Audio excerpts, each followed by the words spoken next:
Howdy, everyone. I'm fucking exhausted. I'm tired. It's been one of those fucking weeks, mainly with work and stuff. But how's everybody doing? We got some stuff to talk about tonight. Mainly Spider-Man, but we have some other things too. You know, there's been some MCU news. There's the rings, and then we got Black. We got Black Avatar. Black Guitar. Yeah, that Children of Blood and whatever the fuck. The thing that I did a racism on. Yeah, I was racism half awake when you were doing that, and I literally heard it through me partially asleep. So I don't care. I pulled a major racism going over that trailer. I heard you through partially sleeping. And yes, we do have some Emma. We have Emma Frost casting. We got some other stuff too. She got titties. She got titties. She does have titties. We got a few attractive woman. Give them that. Yeah. There's something else that I forgot to pull up, but I'll remember it later. Anyways, Adam, how are you doing? I'm doing. You're doing. I'm doing. You're doing. It's about it. Aside from my little Spider-Man review, I've kind of been disconnected as I'm getting ready for the move. I'm just kind of. I also my week for different reasons was crummy because the stupid place I live. They were supposed to come. They told me they were coming to do this, this, and this on 3 separate days, and nobody ever showed up. Not that I wanted them to, but I had to be up at certain hours and wait. So I lost kind of 3 days of kind of working on anything and kind of lack of sleep. So my week was kind of fucked, and I just accepted and move on. It happens. And here we are, and I am ready to talk Spider-Man. Ready to talk other things related. And it's not my fault, Dash. Idris Elba shaved his beard for this fucking movie and is bald in the movie. I remember hearing that. Never mind. Then there's another black man who appears that's also bald with no facial hair. Did you and say I they thought all it was Idris Elba? Did you think? Huh? Oh, you did. They all look alike thing. Let me get the clip. There's a lot of bald men out there. Yeah, exactly. You know, it's not my fault that they all look alike. I'm downloading the clip real quick. And they think we all look alike too, so okay. Exactly. I didn't pull racism. And I forget what movie is. You all look alike and smell like ham or something like that. I forget what movie that was. Downloads. It should be okay. Here, let me pull it up. Wait, no, cancel. Stop. Bad. Almost did a bad. Oh, work my PC. God damn it. I need a fucking Windows update. I hate this shit. Fuck Windows right now. God damn it. I'll always fuck Windows. Are you in need of technical support? I'm not that. Stop playing. Not that kind of technical support. Okay. So here, this is what happened, Jed. And I was actually watching during that segment. Oh. Mm-hmm. So that's not Idris Elba. No, just this whole moment. Okay, it's a 40-second clip. That's not Idris Elba. God, I can't quit hearing dick energy. Every time they say big energy, I just hear dick energy. That's all I hear. No mercy! You must strike! That wasn't Idris Elba either. Not Idris Elba again. I do not believe that was Idris Elba again. I cannot believe that was him. That's Emeka. That's what's his name. It was actually a good actor. That's not Idris Elba. Tell Ejiofor? Yeah, I can never say his name. I can never say his name. That's not Idris Elba. I could tell right away. That's not Idris Elba. I thought that was Idris Elba. Yeah, you're a racist. It's okay. It's okay. You forgive me. Is that Idris Elba? He's been exposed. No, that's not Idris Elba. But at the same time, this is a random black dude. I might be pulling a racism. But I already know Idris Elba doesn't have his beard on. I pulled a racism. Doesn't have his beard on? What is he taking on and off? He left it at home. Listen! Pulled a racism. I had Ryan Kennel. You know what? I'm not going to finish that. You know what? I would just phrase. I'm not awake enough. Yeah. Bail. Let it go. I was about to say something very gay. Thank God that I pulled up and plenty of times. So, Jed, how are you? Well, I'm clearly having the worst day of everyone here, right? It's clear that I went through trials and tribulations that none of you could dream of. I found out that no local library carries EU audiobooks. That's just the suffering that I'm enduring right now is untold. I have to buy each of them for $20, and there's a fuckload of them. Yeah, there's like 40 books. Yeah, so I'm gonna have to figure something else out. I got them all right there. All the audiobooks? Right. Oh no! I mean the real book. Yeah, I've been going through the EU, as a lot of people in the chat know, while driving to and from work. I enjoy listening to audiobooks. My drive to work's an hour. That's fair. Each way. So, That's fair. it's a better way to fill the time. And the EU is a nice, easy thing to go through. It doesn't strain my mind as much as, doing the books that I'm actually reading. Like The Fabric of the Cosmos is a science book that I'm reading that I have to be fully focused on. But yeah, I have to buy the EU, and Audible's the only place that sells them. The Courtship of Princess Leia is $15, and that's a short-ass book. So yeah, clearly I'm suffering. But it's so please drop some blessings in the chat. The people from my audience, drop some blessings for me. Guys, if you want to help them out, I will accept the super chats, the tips, and all that. And I guarantee you, I will let Jed know that I took that money. Yeah, I took that money 100%. That's my money now. But you said EU audiobooks, and I was like, why do you want European Union audiobooks? What the fuck is wrong with you? Just stop. No, I went through the Heir to the Empire, and that's everywhere. Everywhere I've checked, they have the Heir to the Empire trilogy, but they don't have anything else. The problem is it's the most famous thing from the EU, even though it's the first thing, and there's so much more after that. And the other stuff does get a little obscure, especially because Disney wants nothing to do. Well, that's true too. They don't even have physical copies of the EU. They have their re-release versions. You have to I mean, the libraries don't. They have Disney crap only. All the libraries that I check is through other people. I have access to multiple counties worth of libraries here in Orlando, and I've checked them all. The Thrawn trilogy is available almost everywhere on audiobook and hard copies. Besides that, it's the Ahsoka book. That one's everywhere. There's a Rey book that's everywhere. That one just came out. A couple of High Republic ones, but nothing EU. They don't even have the Legacy tag on them. They're just not there anymore, which sucks because I remember the library where I grew up having them. There was a whole section of them. Dude, you don't understand.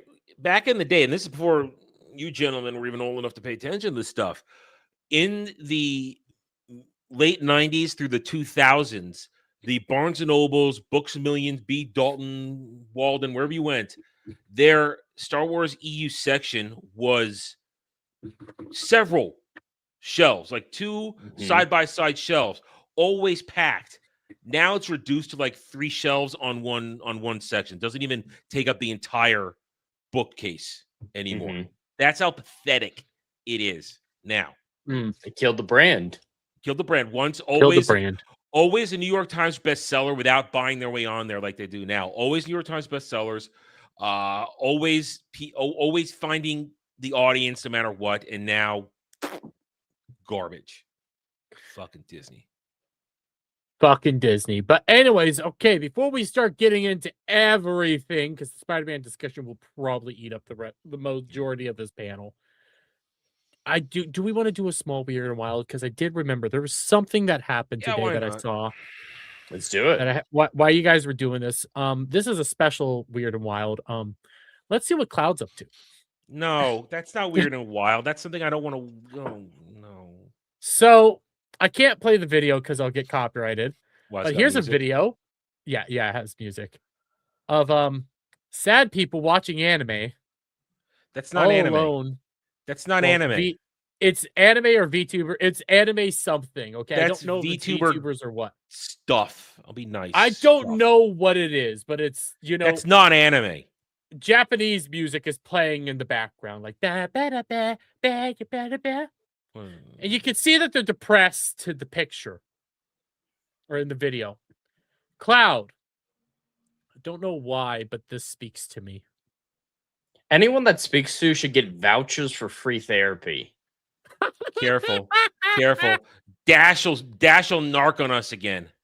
That is true. Dash will narc on us. He's gonna do it, but that's also just. I Dude, saw Dash this has and I been doing thought, some horrible things to me recently. Like that new demon, goat, centaur, fire robot in California. Talking about romancing that as part of my chat choose your own adventure. It's gonna make me do horrifying things to that thing. This is why I took power away from the What? chat on my streams. They were making me do things I didn't want to do anymore. What? They were paying You me don't know enough about either. that? No. There's a centaur robot black with a goat's head, I think, maybe a deer head. I haven't gotten a good look at it. That was specifically designed for fire rescue and containment in California. Like it carries a chainsaw to cut down trees and move stuff out of the way. The fuck? And no, Weasel. No. What that was depressed people watching stuff on their computer while drinking. That's something completely different. I'm here to entertain you and have a good time. And I hope you're having a good time, not depressed out of your mind, wanting to what looked like potentially. I'm trying to think how to say this without getting hit. Offing yourself. Okay. But I do have a real like weird and wild prior to all this. So you guys know Pokemon cards, right? As much By as reputation. as much as any Yeah. normal, not quite Pokemon TCG player Yeah, does. that's right. That's right. Okay, so we somewhat understand Pokemon cards and all that stuff. Yeah. We like Power World here, right? I would say I did. I'm out of it. Even we know that I can't get on with you guys right now, the guys that are playing it, and even so, I've been not watching, glancing over people playing it. I feel like I would be lost trying to play that game now with what they've done to it. It's way beyond what I originally thought we were getting into with these different base centers, each one doing things, breeding pods, and the tech and all the different. Yeah, It's too much for. it's too much. Whoa! Oh, You just Hello. are you back? You glitched and then you think I'm sped up back. for a second there. My PC is shit right now. I think it's a Windows thing, but Jed, do you like Power World? I've never played it, so and Okay. I know what it is. I've seen clips from it, but I've never even watched a dedicated stream. Okay. Well, Power World has released its TCG. That's not going to help the lawsuits. No, the lawsuit. No. Nintendo gave up on the lawsuit. They lost. Did they really give up? It was. Do you hear they're fighting with the Japanese government right now? They lost their patent bid, and now they're all yelling at each other. Like the government said, "You guys are crazy." Oh, I'm boo-hoo. I'm feeling so bad for Nintendo. Boo-hoo. But they're the hero, Adam. They're the safe haven for gamers in this dark year. The safe haven for gamers who weren't buying physical media in the fucking first place. You know what? Let us not go down that road. Let's just say there's a lot of news coming out that points to everybody being still crying bitches. Everyone's doing the same thing. But with this, do you think anyone's going to buy this, Dermy? Like, you're more tuned into the... no, they will. Sphere. No, they will fucking do this. They will fucking buy this shit. This shit is the equivalent of Warhammer plastic crack to some people. They will.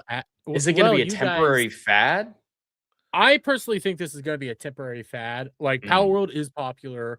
It is a fun game. It is very complex. It's not simple Pokemon anymore, anything like that. It is. There's a lot that goes into it. But I think this is a bad idea. But people are eating it up right now because we have this from Dexerto to start off. Power World cards are already selling for thousands. Just a day after the TCG launched, the all good Cativa Chase card sold for $2,000. Dude, there's always people that are going to think this shit's going to be worth something. So so they'll spend. Listen, congratulations, those who just got some money on this. Nice, good job. Make that quick buck, because I agree. I think this will be hot for a little bit, but it's not gonna last. Eventually, Power World will slow down from its skyrocket release for the past month or two. Now it'll calm down again and reach a smaller baseline player base. for all the success it did achieve, which is mind-boggling considering how small it initially started with the indie team, it didn't actually compete with Pokemon. Like ZA outsold it by a lot. So it needs to, pass the test of time for a few more years. It only just came out for real. So my biggest problem with people trying to there's an obvious Pokemon versus Pal World fucking war. It's been going on for a long time now, ever since Pal World came out. And there is some legitimate gripes, people that like Pal World more than Pokemon have. There's some legitimate complaints there, but they're two vastly different games. So whenever I see people try to compare and contrast, it's like you can't. One's a base builder, world exploring, you gotta pay fucking attention kind of I game. think it's fair because it's filling the niche of adult Pokemon players, people who grew up with it. That's who they're targeting. So it should be seen as the natural evolution of the genre that the Pokemon company had never capitalized on. So I still think they're comparable, even though there is a massive evolution that took place. Narc! Who narked us? It was either Dash or Weasel. It's one of the two. Narcs, all of them are narcs. And but here's the other thing though.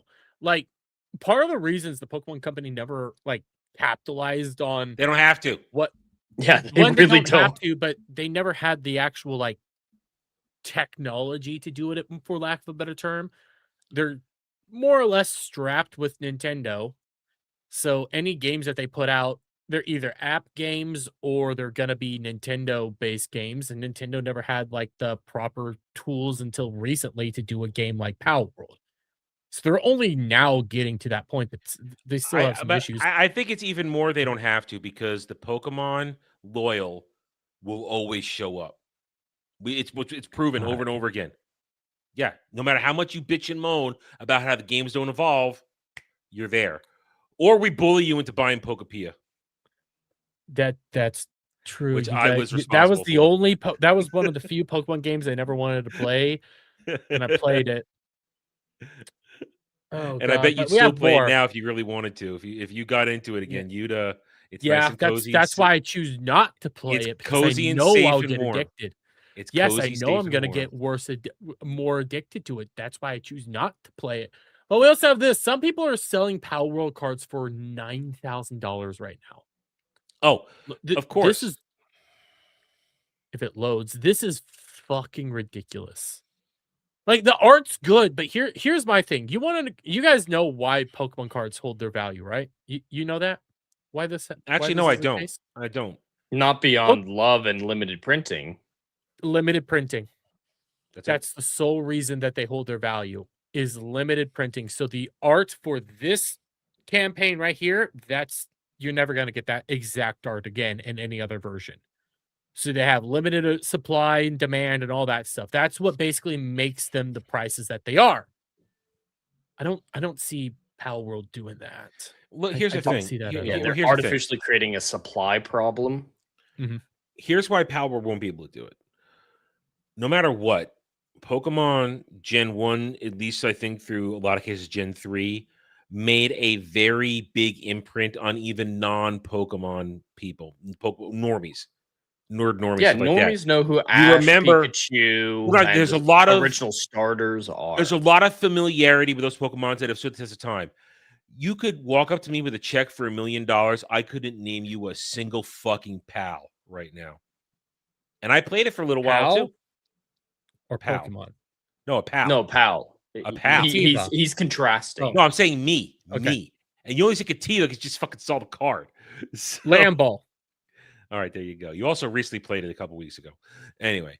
But your point does stand. Pokemon grew so fast, so quickly, and so explosively that normies were able to capitalize on it and recognize these things decades later.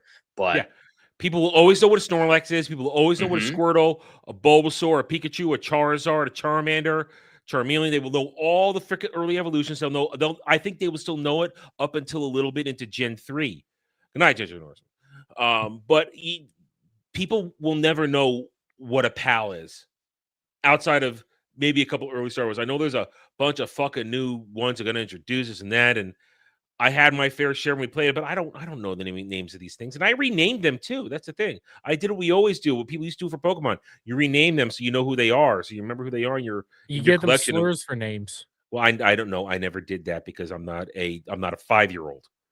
But that's not a 5-year-old. That's just what you do. You name one of them hentai, one of them tentacle porn, and so on. Yeah, and so forth. I'm not a degenerate person who gets a nice little giggle out of giving it a weird degenerate name. I'm not like that. I like real names on things.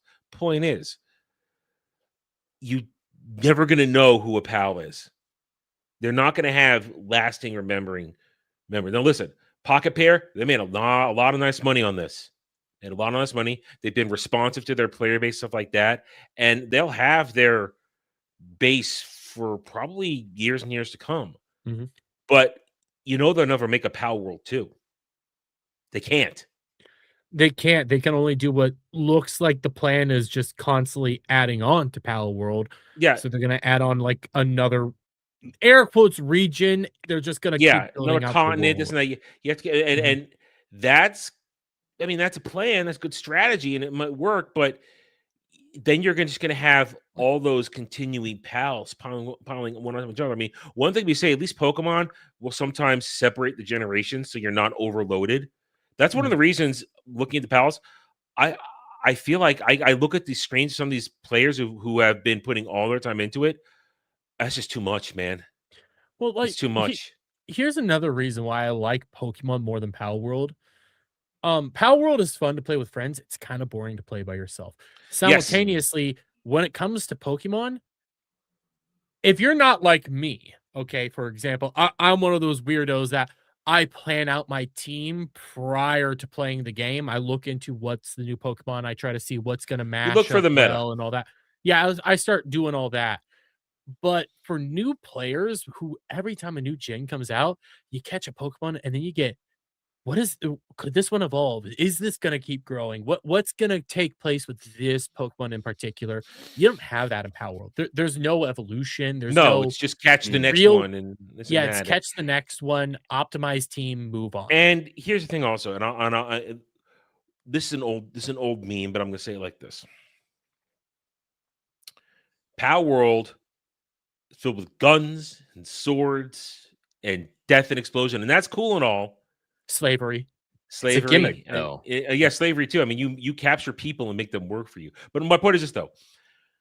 Would you want to? There's always been this, no matter how much shit we've given Pokemon over the past now, 30 years, almost 30 years, the shit we've given them. Because I was there when it started. Yes, older man here. If asked and it presented with a question, would you be happy living in the world of Pokemon? The answer is fuck yeah. Go out, capture little monsters, train them, and go fight for money. Random people on the road and turn it. Fuck yeah. Fuck yeah. Or at least use them to turn into a business, something like that. Yeah, of course it would. Would you want to go live in the world of Pal World? No. I'm gonna die. Pokemon, you don't die. Not really. Yeah, I know there's some death here and there, but you don't. Everything's nice and safe and cozy, and you have your Pokemon. If you're not like Ash, you keep your best Pokemon. You don't get rid of them at the start of every new season. You have your great ones there. You go out, you have adventures, and you train and you fight monsters, and everything's fun in the day. Power, you might end up ganked. So I remembered seeing this about January, maybe February of this year. Maybe it was December. It was like in the winter time, okay? And it's not a 1-to-1 one, but to this notion that Pokemon and all this, like people know Pokemon, it's not the same that I saw. That is not the right button. But I do remember seeing something like this going around, the most popular IPs, and ranking them by like profit wise. Pokemon was always at the top of each one of them. I don't understand Hello Kitty. I didn't realize it was so relevant. That's also a Japan thing, dude. And we gotta remember, she's not actually a cat. She's just a mutant little girl that looks like a cat. Which I don't understand. She's not. I remember the thing. Is she a cat? And they simply said, no, she's not actually a cat. She's a little girl who kind of looks like a cat. And you realize, oh, she's a mutant creature. Okay. No, Hello Kitty is, and that is truly it's a girl brand. That is a girl brand that has just continued to connect to generation after generation of little girls and makes money hand over fist. Actually, this is basically the same picture that I saw. I just found the picture. Yeah, Pokemon was at the top. It's the most profitable. Actually, Well, this is an older one. The one that I just found shows that it's actually a $288 billion franchise. That's how much money it is. Yeah, this is older. What's the date on this one here? I'm just curious. I can't see. That's why I typed in 2025. There has to be a date on there somewhere. I'm not seeing it on this one in particular. Cree, franchise name, origin. It says starting point. Yeah, starting point 1996. I don't see where it is now. But on the same one that I have over here, which was this, it's basically the same thing. So this might be around 2026. Plus or minus. Once upon a time, before Disney killed it, Star Wars printed money. Mm-hmm. It did, no matter what. Yeah, that's residual profit, especially when you included video games. I mean, now that's Pokemon territory. And Dr. Rachel, yes, that was worldwide. That wasn't just centered around like the America or anything. That's worldwide. I would be curious to see what is more popular. I'm kind of convinced that you could go to a remote tribe in Brazil and show them a Pikachu, and they'll go like, Pikachu. "Oh no, yeah, they know Pikachu. Pikachu is permanent zeitgeist memory. Mm-hmm. You know who Pikachu is. You know." Pikachu and Mickey Mouse are probably two of the most recognizable icons in the world. Mm-hmm. Yeah. But with that was kind of my more or less weird and wild. I thought it gave us a decent discussion, though. All right, let's get my nice thing. It's not weird and wild, but it's my nice thing that I thought was actually pretty cool. I thought this was pretty cool during Comic-Con last weekend, and this is muted because it does have music to it, and we will get hit for it. But I thought it was very cool that Ryan Reynolds showed up in the Deadpool. Here is a timeline of him doing this. This is him as he's entering it, and now watch it. This is pretty cool. Well, hold on. Does the gray mean anything? I don't think so. I think it's just him trying not to stand out. It's probably him not trying not to stand out, but I believe the original Deadpool suit was black and gray. Either way, the original. It's only 56 seconds, so we'll watch the whole thing. But it's pretty cool. It's pretty cool. Now he went out into the crowd and nobody knew it was him. So he's just taking all these pictures with a bunch of nerds throughout the day. That's great. I think that's pretty fucking cool that he just decided to do that and have some fun with people. And nobody knew. He was just having a blast. Mm-hmm. I mean, you just don't know. He's just having a good time. And it culminated. Hang on. Sergeant Slaughter. Sorry, had to stop there. Sarge didn't even know it was him. Sarge didn't even know it was him. I'm sorry for interrupting real quick. What? But yikes, Powerful Quill with a $10. Okay, I want to get this real fast. Mm-hmm. I'm late. Is Spider-Man worth the $20 ticket? We have not started the Spider-Man discussion. I think we're about to after this. Yeah. Without spoiling what we're going to talk about, I'd say yes. So he just did all this shit on that day, and then we know it culminated at the MCU panel. Oh, it was the best part of when he started talking. Everybody realized, oh shit, that's Ryan Reynolds. Been him the whole time. He was so funny about it. It's like, So when are we going to be shooting this movie? Yeah. I just thought that was pretty cool that he did that. And I know people. He committed to the bit more than a lot of these other celebrities who do this. Like, I believe Bryan Cranston dressed up as Walter White one time, and he just walked around to see if anybody would recognize him, and then was done. Like, usually it's a 5-minute picture stunt. That looked like a legitimate all-day That's him thing. A whole day at con. Mm-hmm. That's taking pictures of people. And now those people have those pictures. They realize, oh, shit, I have a picture of Ryan Reynolds with me. But also, like, Ryan Reynolds loves Deadpool. That's why he's so committed to it. That you wouldn't have the Deadpool movies that we have now without him, because he hated that Origins movie. He hated that with a passion. And I know people hate Ryan Reynolds and his wife for whatever fucking reason. I don't really understand what the hell went on there. That's deep girly girl drama that I couldn't give a shit about. He's a likable dude. He just is. Yeah, a lot of the drama surrounding him isn't about him. Yeah, Blake. Yeah, that's drama that would be funny to see you react to, just to see your soul die a little bit, because it's classic Me Too. It's classic Me Too. So Blake Lively Me Too to person, is that what we're getting at? Well, essentially, Me Too. It was Me Too without the sexual stuff. It was he was mean to me on set, I think, or some shit like that. Yeah, well, hand on worst ass. Of it, the worst of it that I know of, obviously I didn't dive into it. I just saw a couple things online. They were in a movie together, right? He was the director. They were starring it together, and there was a romantic couple. And there was a scene where he was supposed to pick her up, right, for like a dance move or something like that. He'd had a back injury a few years back, so he had to be careful. So he asked, "How much do you weigh?" And she took that as in, "You're super duper fat. You're ugly. Oh my God, how are you such a whale?" That's the whole thing was just retarded. It was nonsense. Yeah. But that's his wife, not him. I would rather watch all the quartering content instead of that any day of the week. And quartering content sometimes makes me lose like will to live sometimes. I'd rather that. Actually, I'd probably rather watch Rings of Power than anything to deal with that drama right there. That's at least I can make content of Rings of Power. Exactly. And again, Yikes Powerful Quill with another $5. Thank you. Hot take: make a new Origins release. Re-release. Make a new Origins re-release. Same film ends with Deadpool shooting weapon. So basically, add in that scene from the end of Deadpool 2, and the movie just ends there. You know what? Logan in the head. But no, not that. When he shoots. Stryker shows up. He said Weapon X there, which means shooting Logan in the head. That's what that super chat means. In the comics, yes. But didn't they call him Weapon X in the movies? Stupidly.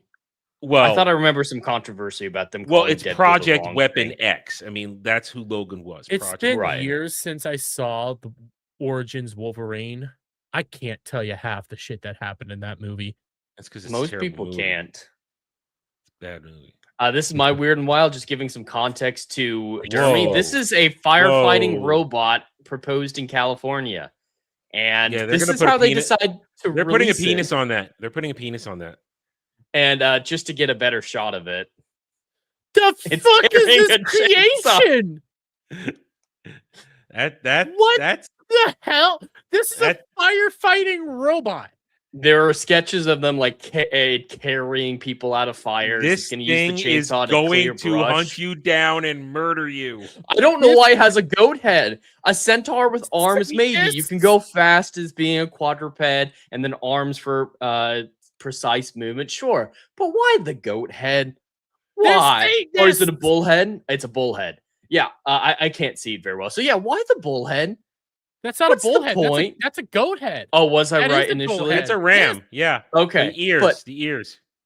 But why? It's a ram. Why? That's the only part that I don't understand. Like, you could have an argument for the rest of it, even the long back for someone to ride and get safely out of there. Sure. Just the head. What's the point? I don't normally throw around like it's a demon, it's a Satan. This looks satanic to me. He's gonna put a penis on that one and get fucked by it too. Oh yeah, 100%. Is this like the beginning of us creating Baphomet or some shit like that? Like, are we? I don't want this. Fuck California. Well, Fuck we're going. All right, we're going to have to. We're going. This would make a great horror film. We're going to have to arm ourselves and go on an adventure to slay this beast. Okay, so Dash is saying the horn tips have cameras in them to see foot placement. I feel like there are better ways of doing that. Okay, the company's name is Satyr-S. I don't know why we needed a feminine version of Satyr, but all right, it's the company logo on top of a functioning body. All right, there's starting to be an argument. It's still fucking weird. It's weird. Disavow. You know, there's a simple thing that California could do. Controlled burns. Get Yeah, literally separate itself from the rest of the country, like That drift too. off to the ocean.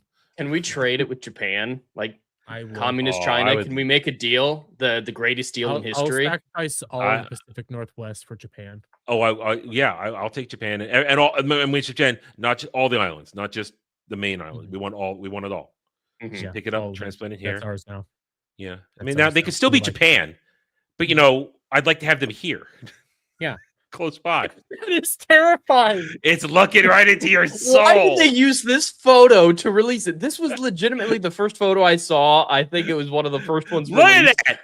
What is Look at wrong right with you? right into your soul. This is a satanic horror movie. Just it's All the right, thing no, where all right, all right. if you I want to think see of, this movie. Hold on. I kind of wait, want to too. Hang on. All right, what was that thing called? I got to do something real quick. I've got to. The do it Satyr real quick. S. Satyr S. That's the company, at Satyr least. S. Okay, hang on. Satyr S. Okay. This is all wrong. Satyr S. Here This we is go. all evil. There we go. All right. I feel like we need to send this to Static so he could do some shit with this. I think Static would have a field day with this. What are you doing, Adam? I don't know What are what you he's doing? doing. I'm scared. I'm scared, Adam. I don't like this. Here, I was about to start the Spider-Man thing, but I could do this last little bit. I'm not reading this article, but I saw this just before we went live with Does this is from Brad IGN. think it's Thursday? I think so. Why are you making my Thursdays worse? Oh no, because I'm trying to get Static to talk about this. But I saw this from IGN okay. just before stream. The Lord of the Rings, The Rings of Power, has a non-canon orc with an arc Yeah. who I talked turns about against Sauron and even writes poetry. We wanted to make room to get to know that character. Why? Yeah, we knew about all of that except for the poetry part. Like, what in the world? But they have kids. Is that a he, she, or are they, them, or I don't know what the orc is. Orc self.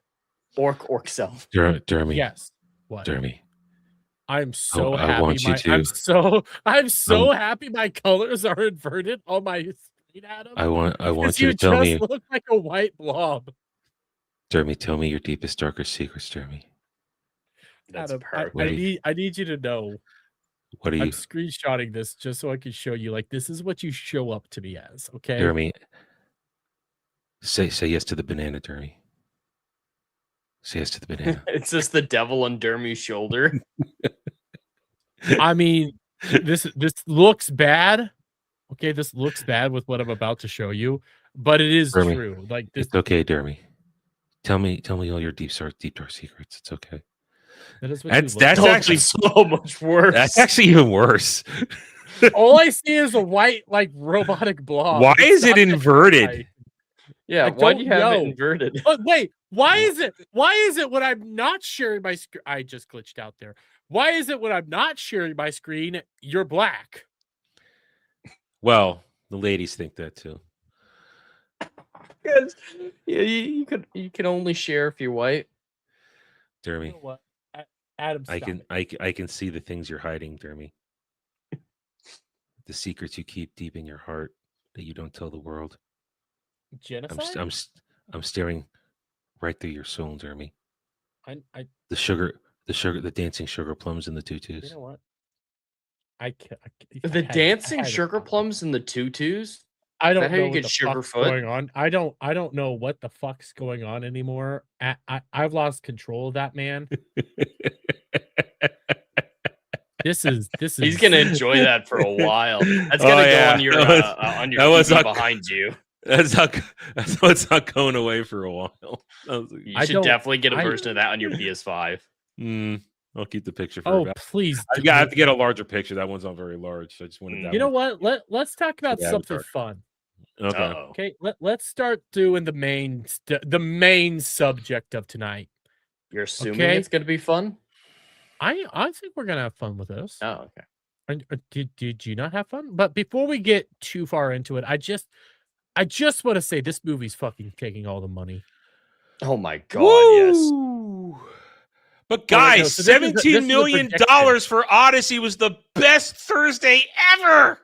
So this is on July 28th. This was the prediction that Yeah, it's gotten a 465 little million past worldwide. that.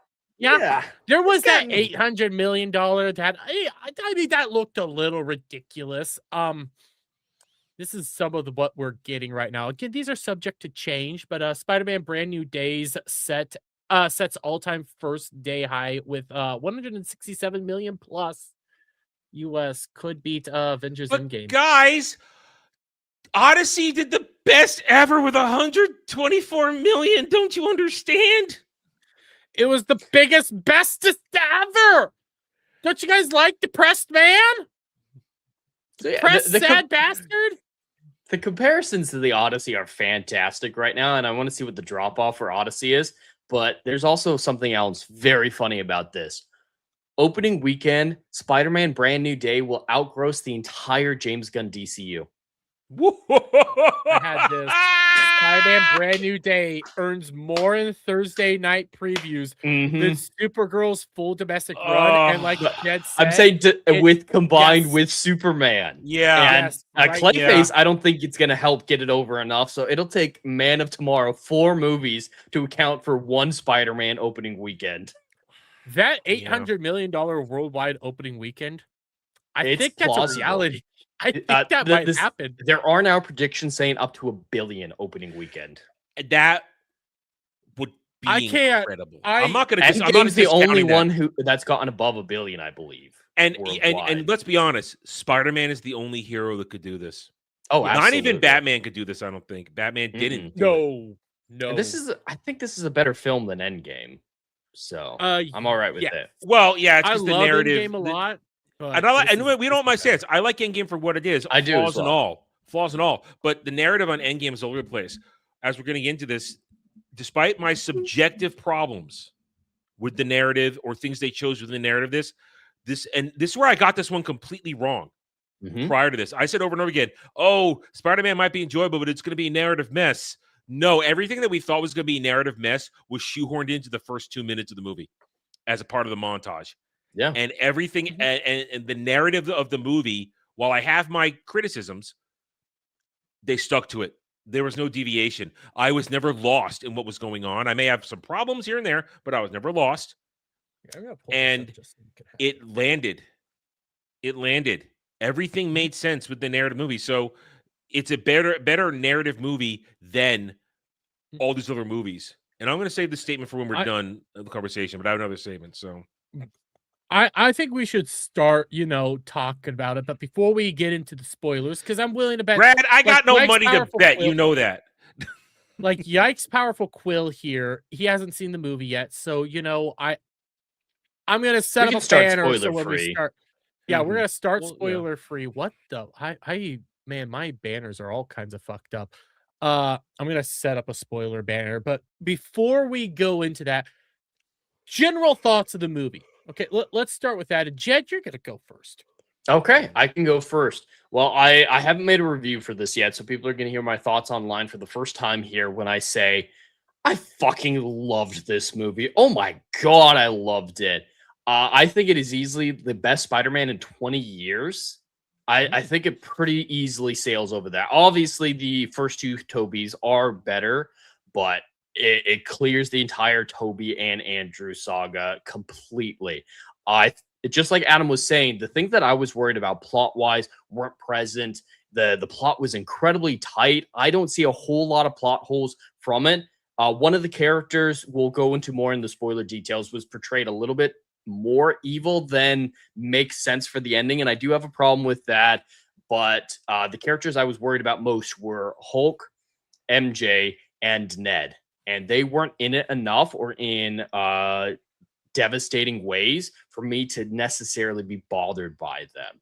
They were more non-entities, and Hulk actually made sense in the story in the end. Like, I don't know if the first half of Hulk's story in the film would have made more sense as the Lizard, but the second half, I think, works very well as Hulk. It would have made even more sense if it was the Lizard. and it would have been If just we as had the would've build up, if they had the build up for the character resolution, but we can't get into that in How too about much this? detail. How about this? This is something that I've realized in my post game research, and I'm sorry for interrupting, but you're just talking about that right there. So you remember that Keith David monologue over the last trailer talking about the spider, and you heard it in the movie when he was videos. Rumors are that I've since discovered that they had originally planned to have Keith David beat Doc Connors. Would have been a big race change, but you know But what? it's Keith Fuck it. I fucking want Yeah. Keith David. I want. It's Keith a fucking Samuel David. Jackson situation, or the guy who played Kingpin in the original Daredevil. When you get a good enough actor, who gives a shit? So Like, I would have been all right with that. that would have been so much better than Ruffalo. Oh, absolutely. Ruffalo did not care. He phoned in his entire performance. But I think my biggest problem with the film is the villain, and I mean the real villain. We can't go into too much detail on who that is, but I found this villain to be incredibly weak and just a non-entity. Like, people were hyping up this person from the trailers and acting like, oh my God, it's such a great actor. Oh my God, it's going to be incredible. And I'm like, does this person know how to act? This is nothing. And the writing did not support there's that. there's a little even worse to that. That's not even a Spider-Man. Right. Villain. But my favorite parts of the film, like I've said for the months leading up, this is my favorite Spider-Man suit live action, easily. It's close. It's almost classic. It's almost classic. That's why it's perfect. So good. And he wears the mask so much. He wears it the entire film, and they reference so many Easter eggs with the suit, like wearing just the his underwear and the mask. So many great moments like that. The only design problem I have with the film, I hate his web shooters in this movie. I hate the blocky rectangles. I wasn't a fan of those. So when he got rid of them to use organic, which is in the trailer, I think the look was better. I prefer his older web shooters. I prefer it when they're underneath the actual. It just with it being big, silver, and blocky, it drew my attention more than the web shooters really should. So I wasn't a fan of that, but the action sequences were great. I loved seeing the integration of the Spider-Man video game finishers. It's like playing the video. It was exactly like playing the video game. And you saw the inspiration. Tom Holland talked about loving those games and being inspired by them, trying to listen to fans. And I see this film as a love letter to Spider-Man. I saw great comic references, like with the recreation of the covers. I saw great references to the video games, the references to the previous movies, because his suit was inspired in universe as well as behind the camera by Toby and Andrew's suits. So you saw all these aspects come together, and I really felt like it was a love letter to everything came before. It wasn't trying to outdo necessarily what came before, but take the best of everything and apply it really well. I didn't know that. I didn't know that bit about the suit. And that makes me like this suit a little bit more. And because there's a little line during the movie where he's talking about his organic webs, and he's like, Spidey 2 had that. And it's like those little references. That's like, okay, now you are being Peter 2. like, yeah, Peter 2 had that. So I like that whole thing there, that he is inspired and moving on with that. One of my absolute favorite parts of the film, though, where I did love No Way Home. It's not a great film from a script standpoint. It is kind of broken, especially with the Doctor Strange stuff, but it was fun. It was really fun, and this film managed to be good and fun at the same time. The aspects of it that were referencing other things, like all of that stuff that I just mentioned and the other broader characters, even Yelena, who we know was in the movie, even those aspects of it, they didn't feel like nostalgia cameos just to distract you by saying jangly keys. They didn't feel jangly keys. They felt like they were integrated in such a way that it made the film look like it was part of a broader world without just being distracting. Like, I never got the sense of jangling keys. I thought, well, these people are people he interacts with. He would see damage control. He would see this. He would see that. The comic references weren't over the top. And I just thought the references were integrated to such a great level. Same thing goes with the humor. No humor, I thought, went quite too far. Like, they've let some serious moments rest for a little while. Eventually, they did undercut them with jokes, but they didn't immediately. That's Spider-Man, though. He's a quipper. Yeah, he's sarcastic. He's a chatty Cathy during a fight, and that's he did that a lot in this film. So I think they made that balance, though, is what I'm trying to say. They had the humor, but like, there's this particular scene that we can't talk about with Punisher near the end of the film. They let that emotional moment rest, and then they have a good joke with it. So I just really actually like appreciated that joke. I really I like that didn't joke. like I that thought the one. joke would be slightly different, referencing, oh, I don't need Staten Island anymore. But I absolutely love this film. My wife and I both loved it. We're gonna probably go see it again in theaters. Our theater experience, for the most part, was great. Of course, there was a group of people being way too over the top. Like the first scene where he interacts with Wait. MJ as Spider-Man. I won't tell. Were, Like we know that Mhm. scene. were they They beggars? I didn't see them, but the assumption could be there. And they went, "Oh my god, I knew it!" And then, "Oh my god, that's so crazy!" In the span of like 10 seconds for the reveal and the reveal that happened back to back. So they were pretty annoying. And the family Shut next up. to me was a let's say a very diverse family that brought in a huge bag of Popeyes to eat during the movie. So they were beggars. I used to sneak in McDonald's when I was a kid, but that back Yeah, when it was actually You difficult sneak in because I little couldn't. stuff, but he had like tote bags of it. No, all And right, no, they were like, smacking their lips the whole movie, bothering Rachel. Lord. It was way All over right. the top. Like I've snuck whole pizzas in before, but it was Yeah. always don't let them see. That was Yeah. part of the fun. Is And getting that it in and it was secretly. hard He's back just- in the day too, because they paid Mhm. attention. Back in the day when I was a kid, every Friday, because we had half days at my school, my mom would take me to the movies afterwards. But there was literally a McDonald's right on the way in Middletown, New Jersey, on the way to the movies. So she would stop. She'd get me some hamburgers and some fries, and we'd stick it in her tote bag, and we'd sneak it in. And I'd be sitting there watching the movie, eating a hamburger and fries, be very happy at McDonald's. But that was it. And it wasn't a giant fucking buffet meal from Popeyes. Oh yeah, it was a lot. But no, the theater experience was overall great. We can't wait to see it again. Obviously, it's not, Citizen Kane or anything. I gave it a 7.5, but I fucking love it. I'm at a 7 right loved it. now. I'm at Yeah. a 7. I'm at a 7.5. I could be convinced to go up to an 8 or stick at about where I am. Adam, you go, and then I'm saving mine. Well, I did do my short review, which I encourage people to go watch before we do the larger review on Roundtable on Sunday. I'll just keep it short since I have done the review. This is a good movie. It's a movie that follows its narrative. I do think that there are parts of the narrative that would have been better left in the past, not clinging so much to the previous 3 movies. And if they had actually taken the opportunity to disengage from the MCU lore that they've created for this and go more into actual Spider-Man lore, there were plenty of avenues that could have taken to create these same scenes and same moments and still achieved their narrative goals while still bringing in the necessary moments from their MCU counterparts to do them. We'll talk more about that in the spoiler section, but that's just an overall thing. But overall, though, I agree with Jed. When Tom Holland gave it his all as Peter Parker Spider-Man, he's shown every time he's doing Spider-Man stuff, the movie shines. You feel it. The action is good. It's great. I don't feel like I'm distracted by it. But just to say this, there is one glaring thing missing from this movie. There's no Spider-Man villains. Not really. And that's kind of where the movie needed to go and didn't. And I can understand the reasons they did this kind of stuff, both for their narrative purposes and storytelling purposes and MCU purposes. But you kind of Spider-Man has the second most recognizable rogues gallery next to Batman.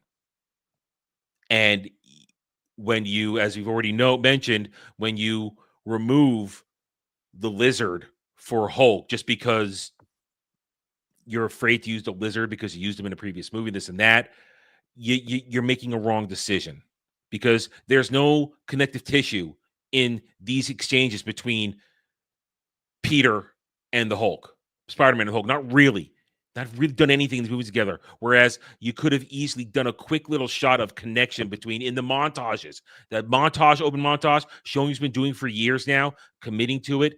It's great. It's interesting. It's fun. It lets us know he is Spider-Man now.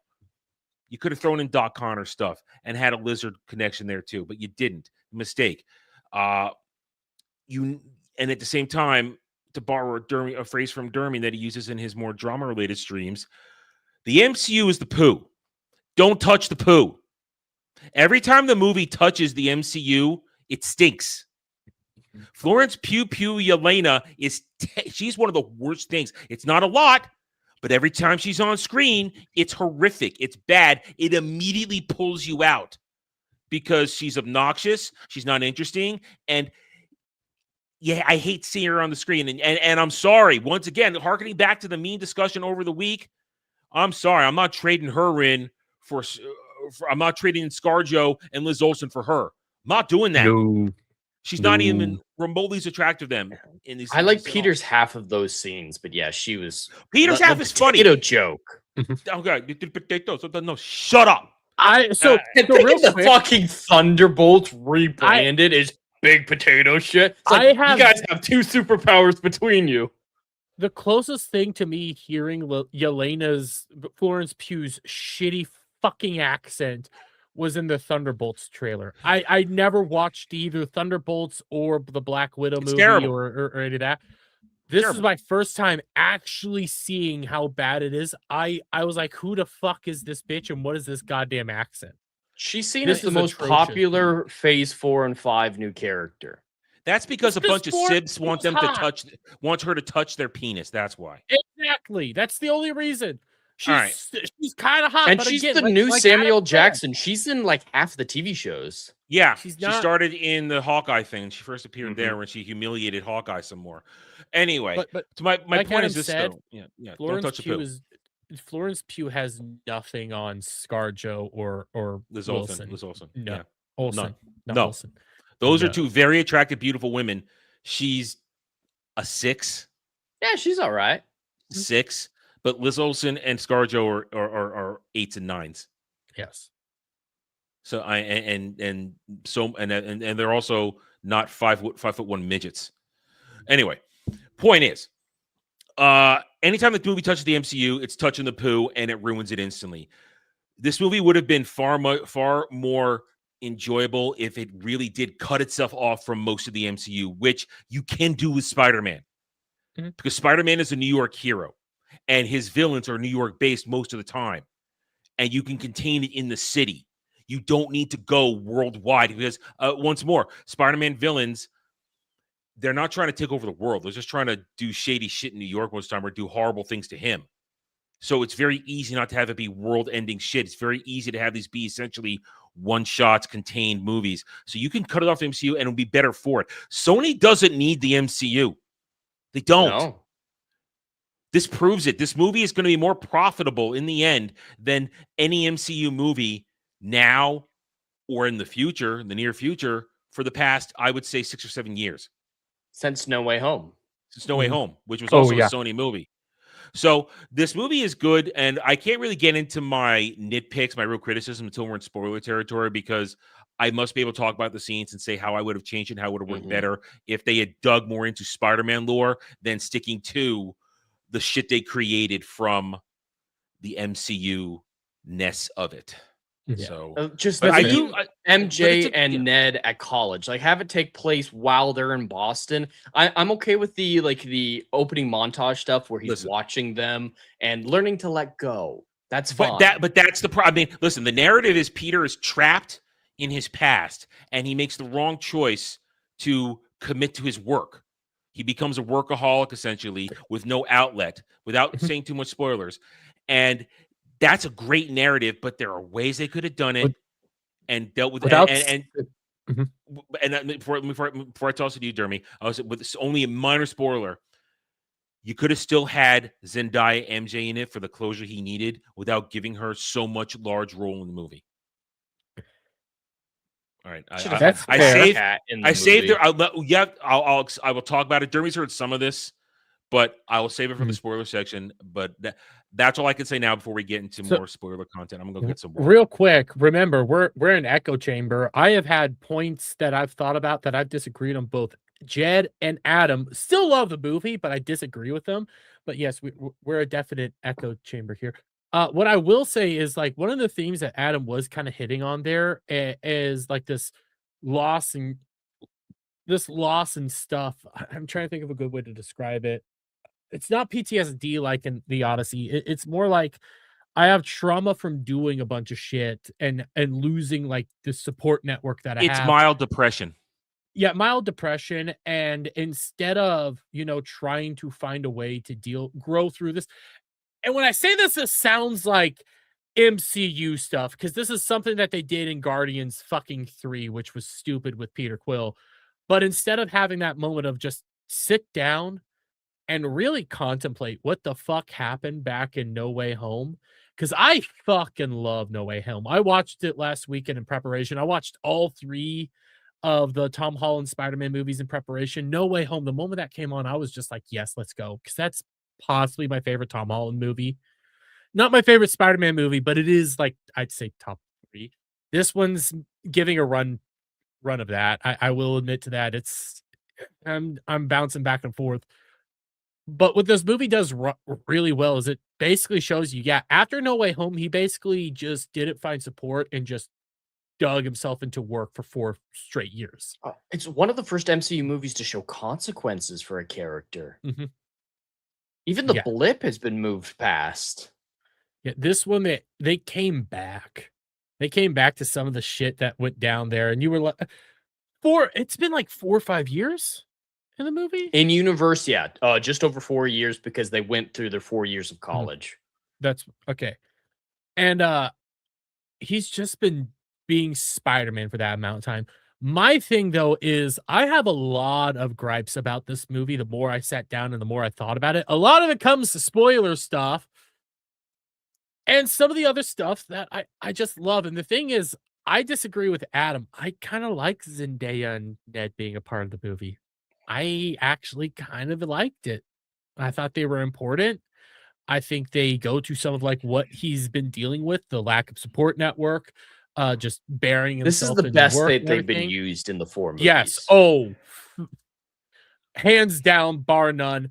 The only But 2 that final that I think scene, they've been used it's well wrong. in. It's wrong, that final scene. I like it. You shouldn't talk do about it. It's regressing. It's regressing. I know it's regressing, but I'm gonna cross the spoiler territory now. And you know why Ned doesn't work? You know why Ned's a mistake with all this stuff now we could move on? Because the more you cling to Ned, the less chance you have to introduce Harry Osborn. I don't think they're gonna introduce him. No, they're not going to. And that's the problem. That is a problem. Ned and Zendaya MJ, they exist. They did. And they played very large roles in those first 3 movies, whether you like it or not. I personally never have. But I've said this before, and this is one of those things that I think I will maintain that I felt was a right pre-movie discussion point. This was a chance for a clean break. We're in spoilers now, right? We're in spoilers. We're in spoilers I now? still haven't even finished my thoughts, but Oh, sorry. I thought you were done. All right. All right. You're going. I was like, I'm not going to interrupt you. You're a good spot. All right. I like Zendaya and Ned being in the movie. I think I know what they're going to do with Ned, which I don't know how the fuck they're going to do. I think he's going to become Hobgoblin.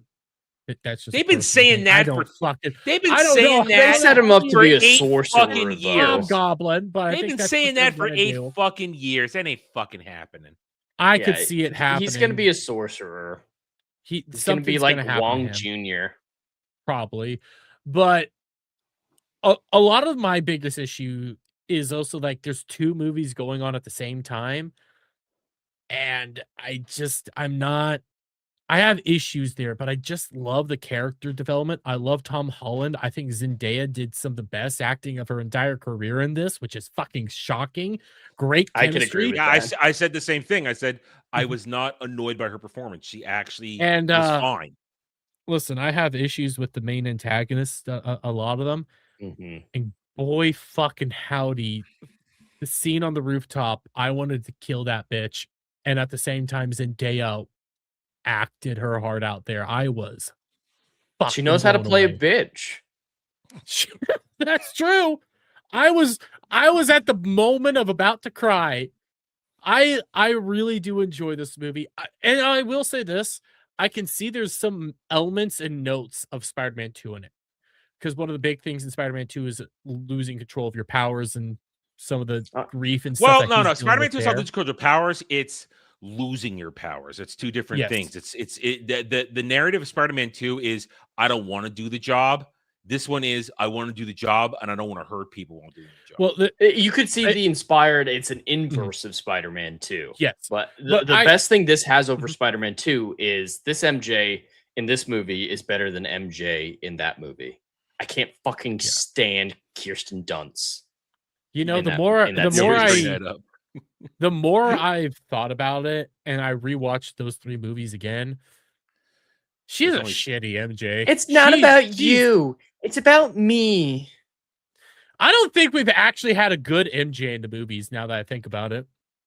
No, we haven't. We've had some decent Gwens. Here's the problem with movie MJs. They've combined Sam Raimi combined her with Gwen Stacy by having it be childhood friend through high school, and MJ is supposed to be his adult love, not his childhood love that he finds after the grief of you losing Gwen Stacy and working through it, and after and all the kinds of stuff, and after Felicia Hardy and things like that. Then you lock it in with your true love, Mary Jane Watson, and that's the problem. They've never actually given us the proper MJ, and then of course, Zendaya MJ is not Mary Jane. It's what the fuck is her name? Michelle Jones. Michelle Jones. Don't call me Watson. I don't know if you remember that from No Way Home. She got offended when someone called her Watson. That. I always thought there was going to be some sort of story plot there, and they never did anything. So it was like, So she's not. She was never actual MJ, and it didn't work.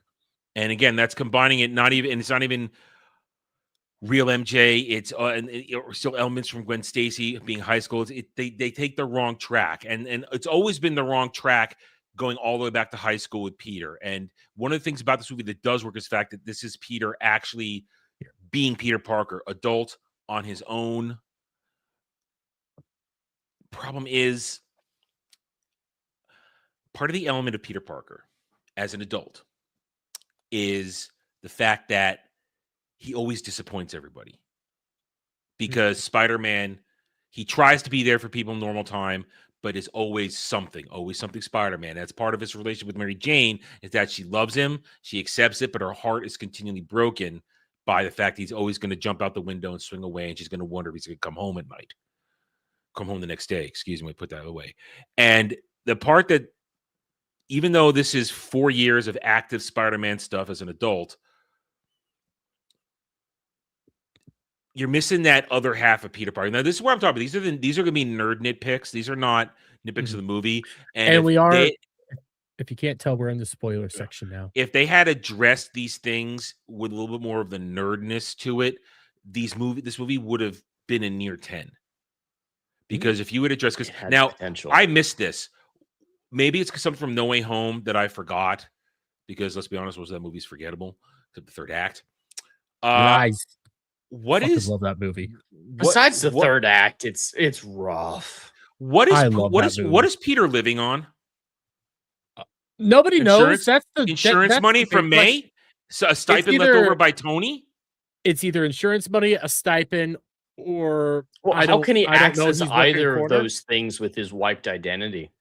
Well, he could probably hack it. He's a genius. I mean, that's what things that is good about this movie. We remember Peter Parker is a genius in his own right. We got Spider Cop. He was actually doing investigations looking for Scorpion. So, I mean, it was good that we had Peter being Spider-Man as tech and showing off his tech, showing off his genius. And that's one of the things I now think will be lost into an extent by going organic web shooters. But I'm sidetracked for what I was saying here. So where's scripting and scaving, having not enough money to pay rent, dealing with JJ, all that kind of stuff. And we know that JJ exists in this universe. We need to bring JJ back. This movie was needing some JJ. I need some J. Jonah Jameson. Why not? I mean, there's certain elements of what makes Peter's life difficult as Peter, and I granted the whole movie's about him being alone, and that's the proper, and it's a narrative they tried to deal with, but they could have dealt with different ways. Now, let me go off on this now. And you guys, Dermy, I already know you disagree with parts of this. I haven't told this to Jed yet. So here's the thing. I am not saying the narrative is wrong to dealing with his loss and his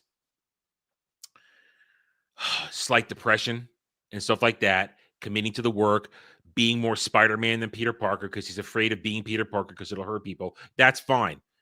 But as I said before I threw it back to Dermy, the movie would have been better off really starting to take the opportunity to have a clean break from Zendaya, MJ, and Ned, because they could have gone down roads in actual Spider-Man lore to fill those needs. The blonde chick in the building, that could have been Gwen Stacy. It could have been Felicia Hardy. It could have been Felicia Hardy, exactly. It could have been, and it could show him having a moment at the beginning of the first act where it's okay, I'm going to now stop being depressed and try and make connections, and show him over the time getting to know somebody. Find Harry Osborn. Not now. They're afraid to go near the Osborns because of No Way Home, having done Norman so recently. And that's fine, but you're cowards for that, because this movie would have worked so much better if Norman Osborn had been pulling the strings at Damage Control. Would have.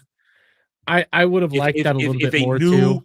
A new version of Norman Osborn, who is the kind, if you don't have Kingpin, he's the kind of evil genius behind the scenes that could be doing this shit.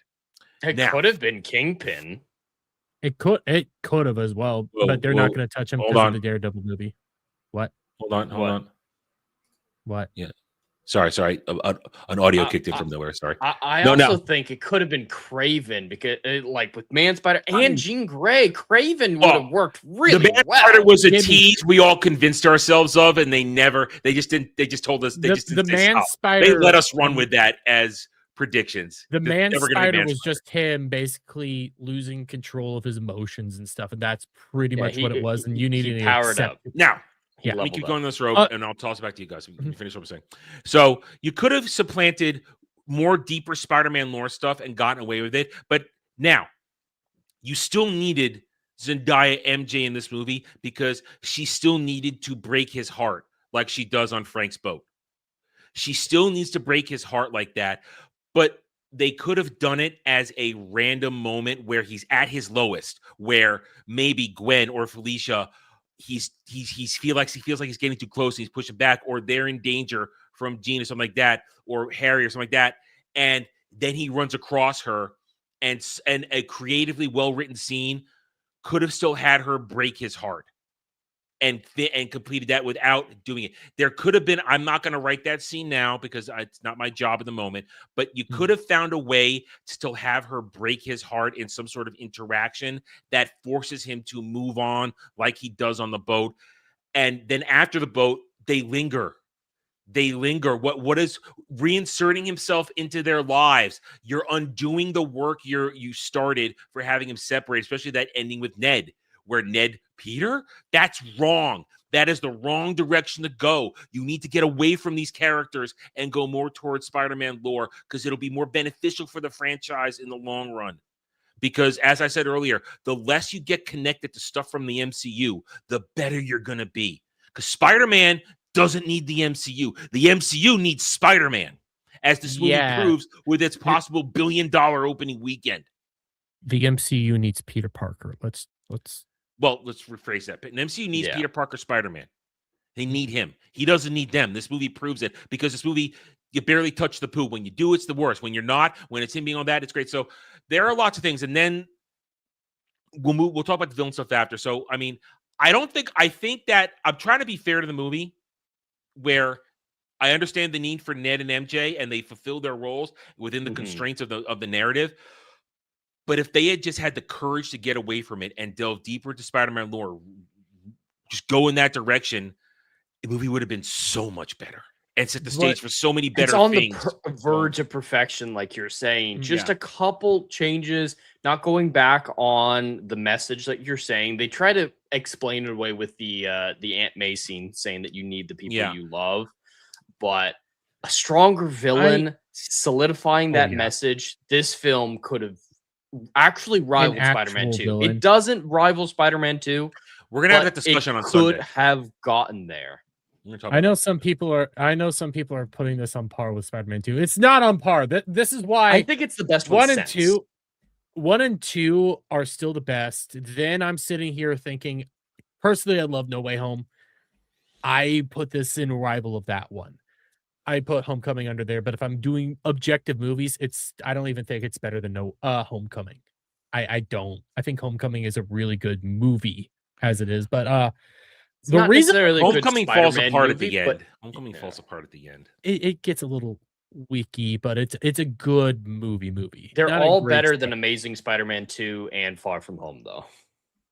I can agree with that. I can agree with that. I love Amazing Spider-Man 2 as well, but there's a lot of issues with that one. But what I will say this, Adam, I disagree with you in the sense that in the universe they were building, and I know a lot of they had it set up for the clean break, but they still had a lingering thing of, I said I'm gonna come find you.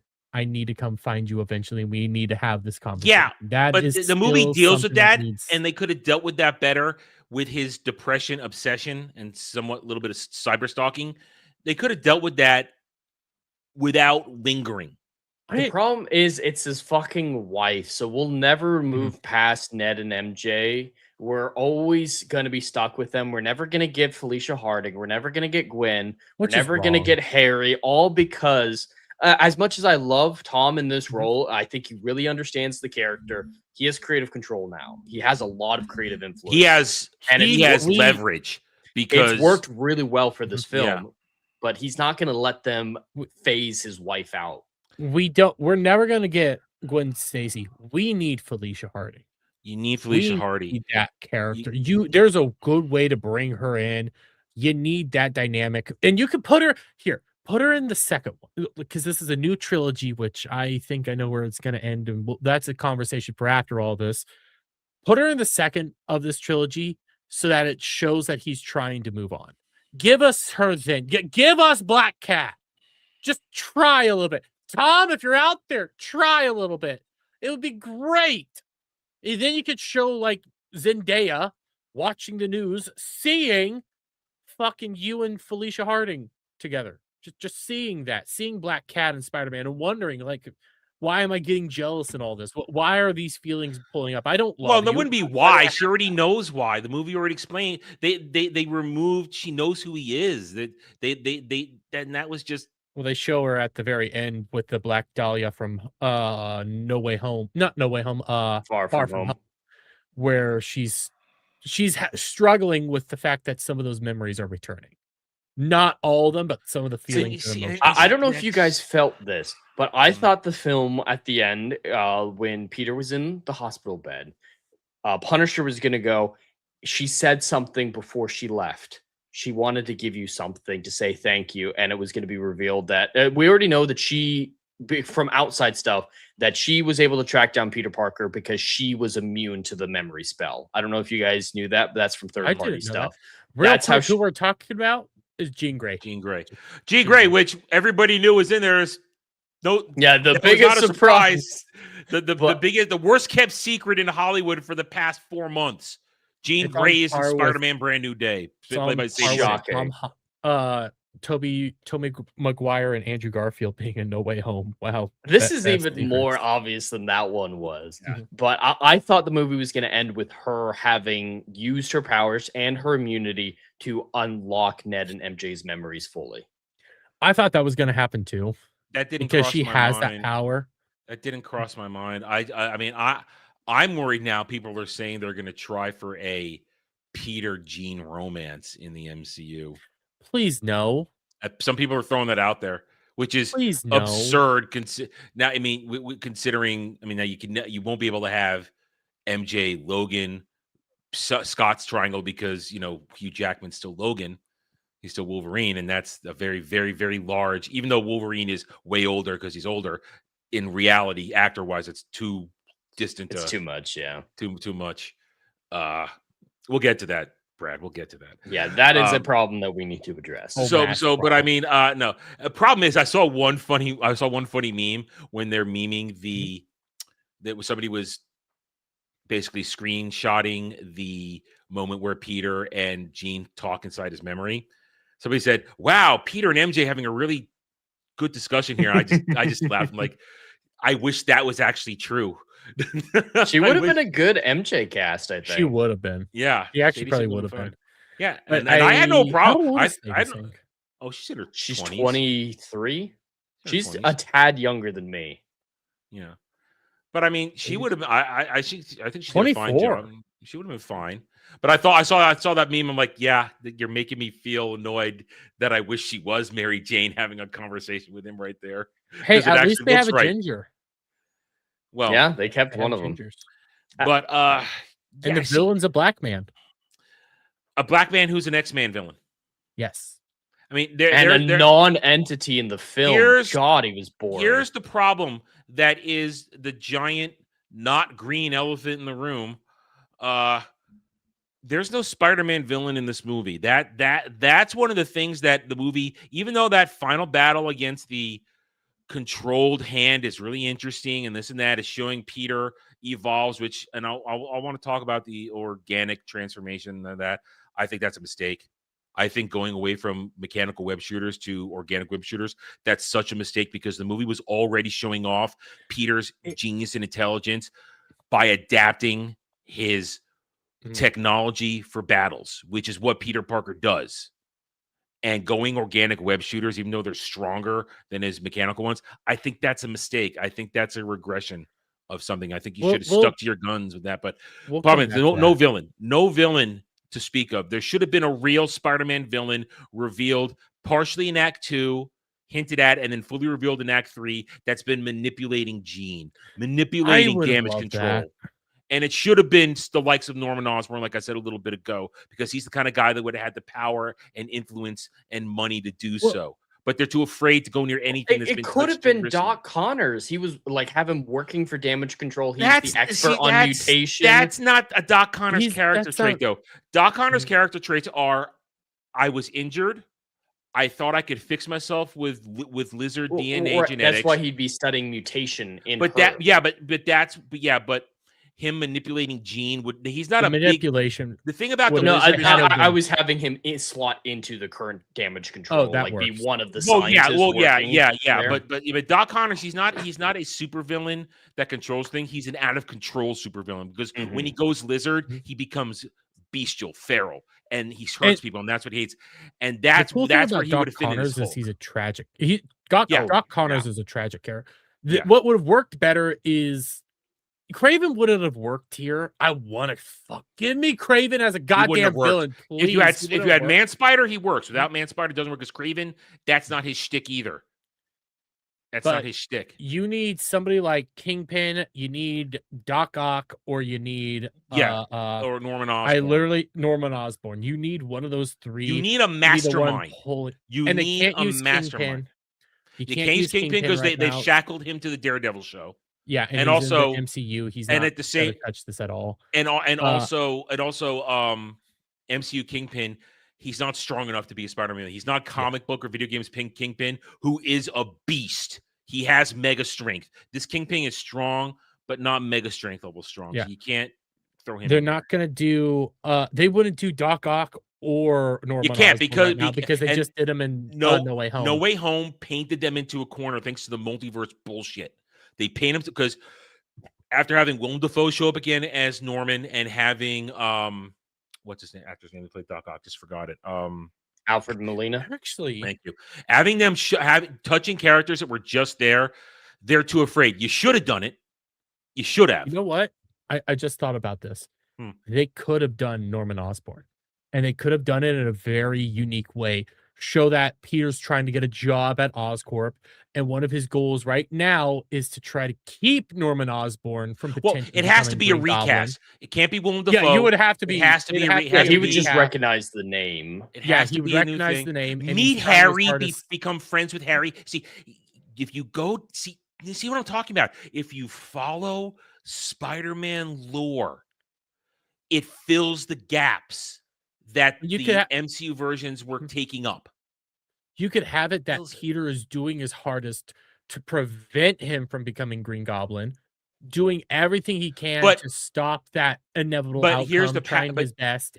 And the problem is that it'll this never version work. of Norman would be somebody else. And Well, not even that. Not even that. It never works because Norman was already evil without Green Goblin. That's the Mhm. thing that a lot of people sometimes forget. The Goblin serum makes him crazy, but Norman Osborn is an evil man. well, they get that mixed up because in the Tobey Maguire universe, he's a mean person, but he's not. Yeah, he's evil. sympathetic. Yeah. Yes. No, Norman someone to be Osborn, saved.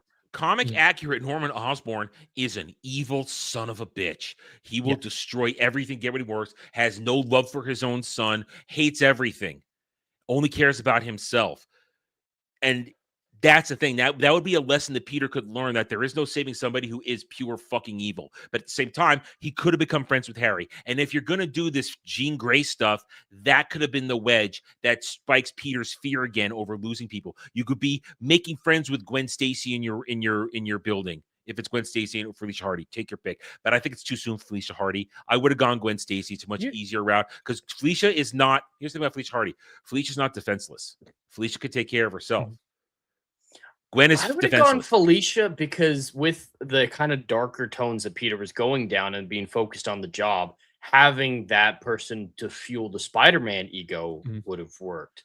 Also 'Cause having Gwen that, would have fueled the Peter. yeah, and then also having that person who is morally ambiguous, kind of like it's his Catwoman. Black Cat is his Catwoman, for crying out loud. They're basically the same fucking person. Except Felicia, comic Felicia does give up being a criminal. Yes, She does. She does give up being a criminal to be a near anti-hero. I could agree. She does because of her interactions with Peter, she understands the greater good. You're right, but you could have had that like he's having that whole dance going on there where he's going down a darker route and shit like that. Yeah, Punisher try to help out, and like the biggest issue with this movie is Jean. She's not good, and I highlighted. I'm sorry, finish that. I highlighted this. Where was it? Charles is gonna have a hell of a conversation with Jean. I was watching FNT, and apparently there's a reason they had her do a lot of the shit that she's doing, and I fucking hate it. I fucking hate it. Why is They want to that? make the X-Men morally ambiguous.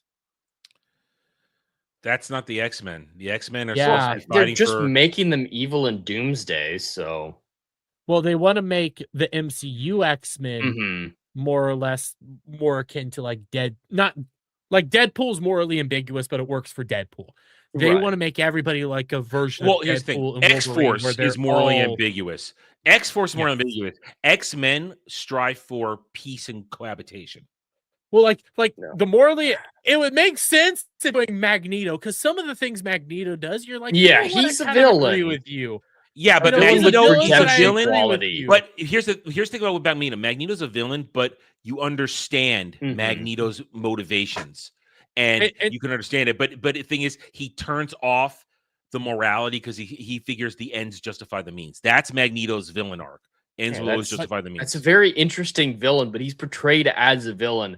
I don't even think Jean is morally gray in this film. They take her too far, especially when she possesses the construction worker and backs up into traffic. Yes. That is that's evil. Everything else, not too bad. The bomb in the tank, But that blows up damage strategically control. makes It's- sense. but it's blowing up damage control. Who she sees as that. Who But are there's your still going to be alternatives, yeah. innocent people that would work there. But yeah, killing that one guy is the worst. Zendaya, walking her off the building. She was fairly She did certain that Spider-Man- knowing that Peter would save her. That's yeah. So it's really that construction worker. Cut that out, and then she can be morally ambiguous. I blame the writers for that. I blame the if you- writers for that. They don't know where the line is. If you take out the killing of the construction worker, she has an ability to be redeemed from a lot of her shitty just choices. I'm also not one of the guys over here saying what she was doing with damage control made no sense. Now, damage control was kind of dumb not capturing her when they captured her sister. Yeah, what was up with that? I don't think I they don't knew she was fucking know. there. I think that, But they knew her. Well, they Like, were surveilling they the were sister. surveilling the sister. I don't think Well, they and knew she was that- just tailing the sitting with the sister. sister. Yeah. They knew the family, unless they're not sure that she's a part of the. I don't fucking know. That whole scene is And retarded. just a little nerd thing. Anybody who might have noticed, the sister's scrunchie are Jean's classic colors. costume Well, that's colors, partially green and Jean gold. was Yeah. partially Was wearing her classic Sarah colors a throughout thing? the movie. She's a character. She did have an older sister in lore who was I also a didn't know telepath that. to an extent. Not as big a thing as they're making it out here, but she did have a sister. The other thing is, I've heard some complaints of Jean, how Jean was going about, attacking damage control. Why didn't you just go to the guy who was leading it? The movie doesn't show this, so the movie needs to show this. I question if she even knew who was in charge of damage control and if she could get to him, because when Peter's going She to damage didn't. HQ, She didn't. I don't think she did. yeah, I don't Yeah, think she was did checking either. multiple damage control places. She didn't know which one had the director, which one had the information that she needed. She assumed it was in the vault, but nothing And was she ever thought in that vault. VMAX, Yeah. and they throw a nice big red herring with the big V on the vault door. It's a nice big red herring with that Fucking one. hate VMAX, by the way, but Really? I hated VMAX. I hated it. I hate was that okay reveal? with that red herring. I thought it was kind of cheap because it's like, I think it speaks to the sister's torture, that she was so out of it, and this desperate plea. All she could send out was the one thing that she could see. Yeah, So that's what I agree. Yeah, that's what I thought too. It was her and last I like moment. that. Yeah, It was her maybe last it's moment. it shows the trauma for torture. Is that's all that was left of her, is reading, reach for sister. Those were the only things that she had left to her. I felt like it was a little cheap because it's like you're building up VMAX and then it's this. I can see what you guys are saying. My thing is she didn't know where VMAX was. She was trying to figure that shit out. She didn't know where the director was.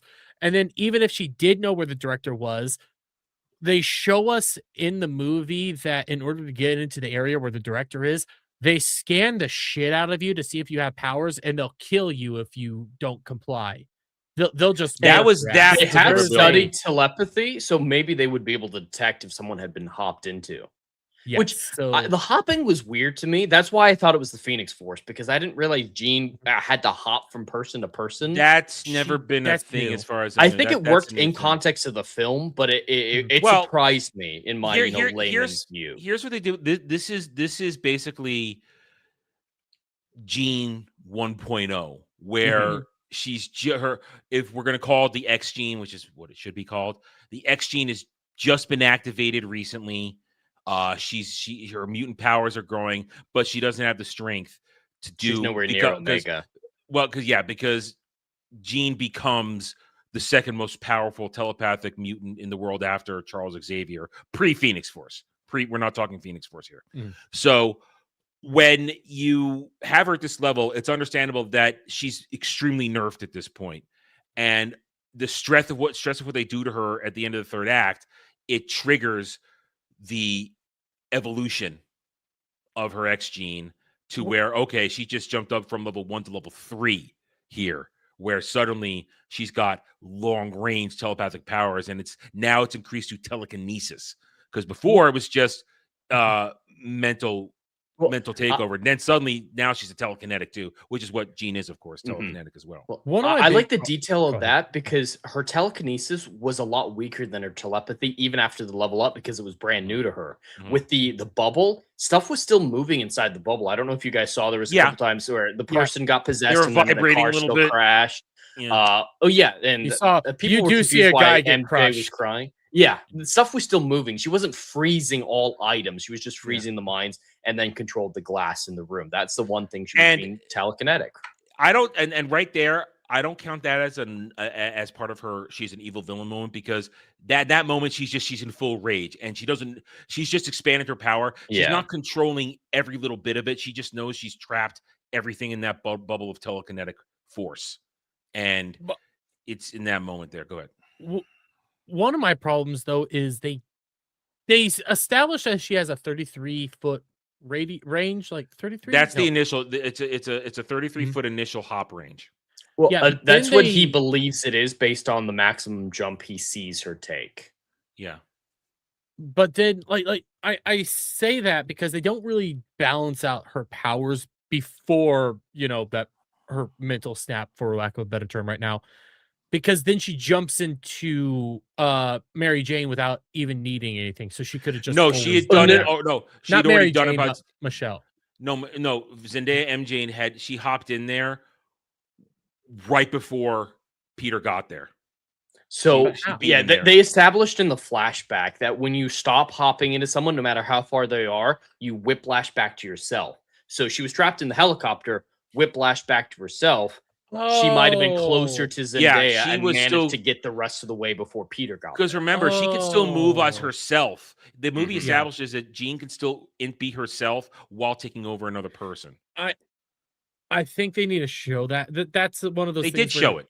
They did show it. They didn't have show don't tell well, I that mean, Jean can still be moving. her taking No, over. no, because then that ruins the reveal on the Okay. Yeah, rooftop. you Even need though you that see to it be a coming a mile away surprise. on the rooftop, even though you see it coming, it still Yeah. it just still ruins the reveal. So you had to keep that under wraps. So That is a she good was scene, though. so That's a well, yeah. fucking good scene. It's a good scene, and And then It's I the wanted best to acting kill Zendaya's ever done. and then I by wanted to far. kill Jean Grey. I Eh, wanted to no, go I full didn't want to Punisher kill 'cause her. I fuck just your like ass. no, I didn't. I wasn't angry because this is her manipulating Peter, and this is an angry young woman who has been pushed to her limits. I mean, that's why I'm saying, despite the fact that I think Jean Grey overall shouldn't have been in this movie, what the writing for her and the narrative for her, it's executed well. Yeah. It's all executed well, performed Mhm. well by everybody involved in it. So I forgive it to that extent. But she shouldn't have been in this movie. Or if she was in this movie, she should have been made more of a pawn by somebody who's very good at chess games. And not the leader of an anti-mutant brigade. That's Yeah. all he is. He's a politician who hates Yeah. mutants. Yeah. And all Jean did was justify why he hates mutants, really. That's how that He stuff was usually so happens. lame. And that's where it is. And he's a good actor. He was good in Mission Possible, but damn, he was but nothing in this. where is the Spider-Man villain? Because as we predicted, Jed, we predicted this last week on Roundtable. Scorpion, first act thug, and just a thug. Nothing else, and that's fine. That's all Scorpion is. He's a hired thug, essentially. But I got one thing. I know Dre's probably could jump on this too. Why wasn't Scorpion wearing a fucking helmet? Why is he wearing a fucking helmet? What the hell? They could have actually. I was about to say they could do it without the helmet, but you know No, what? he had They should've full g- armor, they should- everything else. You're going. Yeah. This is a guy who's clearly been fighting Spider-Man for years. Why don't you have protective headgear on? I think they did it because he didn't have enough screen time for people to recognize that he was in Homecoming. Who cares? That could have happened. I cares? wanted this At since least- Homecoming because at they least fucking said that he was going to show up in Homecoming. Come on, give it to me. At least in the fight where Jean's controlling him, put a Mhm. fucking helmet on him. Because I see him like we always wear him, and then he's using his tail to block headshots, which is retarded. That's nerd nitpick. Why is he wearing a helmet? I mean, Tombstone doesn't need a helmet because he's Tombstone. He feels Tombstone no pain. looked good. Yeah, for all 10 seconds he was in the movie. This is a rumor. I'm gonna say this to Jed because I didn't tell Jed beforehand. This is a rumor. If you watched FNT, you might hear what the rumor was. There was a completely different script originally for this movie, and the main villain was supposed to be a character by the name of Jackal, who is old school. He's Superman, Spider-Man. We did a little double check here. He started in the 70s, briefly reappeared during the Clone Saga. This dude's a C tier Spider-Man villain. No, I guess he has mental powers, but he was supposed to be the one kind of genius level super strength. That's it. Genius level super strength. That's all he's got. But he was supposed to more or less be the one kind of leading the charge on this and being a manipulator. That would have been better, I think. But it would have been a C tier. Yeah. I don't know if he was manipulating Jean Grey or not, but Tombstone and Scorpion were supposed to have a much bigger arc in this than what they originally did. And then they had to fuck around with the script a little bit to put Jean Grey in. And also they fucked around with the script again recently, which were two very simple scenes if you actually start thinking about it, with the whole Yelena stuff, because this movie was supposed to come out after Doomsday originally. So Yelena is an add-in. Don't touch and if you think about it, it You know, makes I don't sense. want this Spider-Man to be in Doomsday or Secret Wars. He's Like you gonna show said, up just in go He'll off be in on your Secret Wars. own. He'll Mhm. be in Secret Wars. But what you just said there, Adam, not Adam, Jed, I'm tired, shut up. What this movie does really well is it feels more like a grounded movie. If It you does. It's a street ground level. I would yeah, still call it street level. Yeah. yeah, He street was friendly level. neighborhood Spider-Man for most of the movie. I love that they, Mhm. as much as we don't like the Superman movie, there was an aspect of the Superman movie that I liked that was also present in this. We see the hero saving ordinary people during Yes. big fights. But that's what Spider-Man really does do. Mhm. Mhm. And I really like And then just him picking up the kid, saving the kid, and say, "Hey, you're doing good. Hey, you're doing good. See you later." And then That felt him like Spider-Man. freaking out after he realized he almost killed a cop. That scene was good. And that's what that was a red herring we thought when we thought, okay, he's being possessed by something, because remember I said there's no way Peter would throw the Scorpion into a cop car when we were going over the trailer last Mhm. week. And he was himself, but he was out of control. And That was a good scene. Just It was a really seeing good him scene. do that. It made I me love that he's working. it with made the me want to cops. grab Peter and give him a hug. You're like, it's okay, little buddy. I got you. Oh, but see, but as good as that stuff is, the things that I have and I'm reiterate, these are subjective problems I have, because objectively the movie makes it work.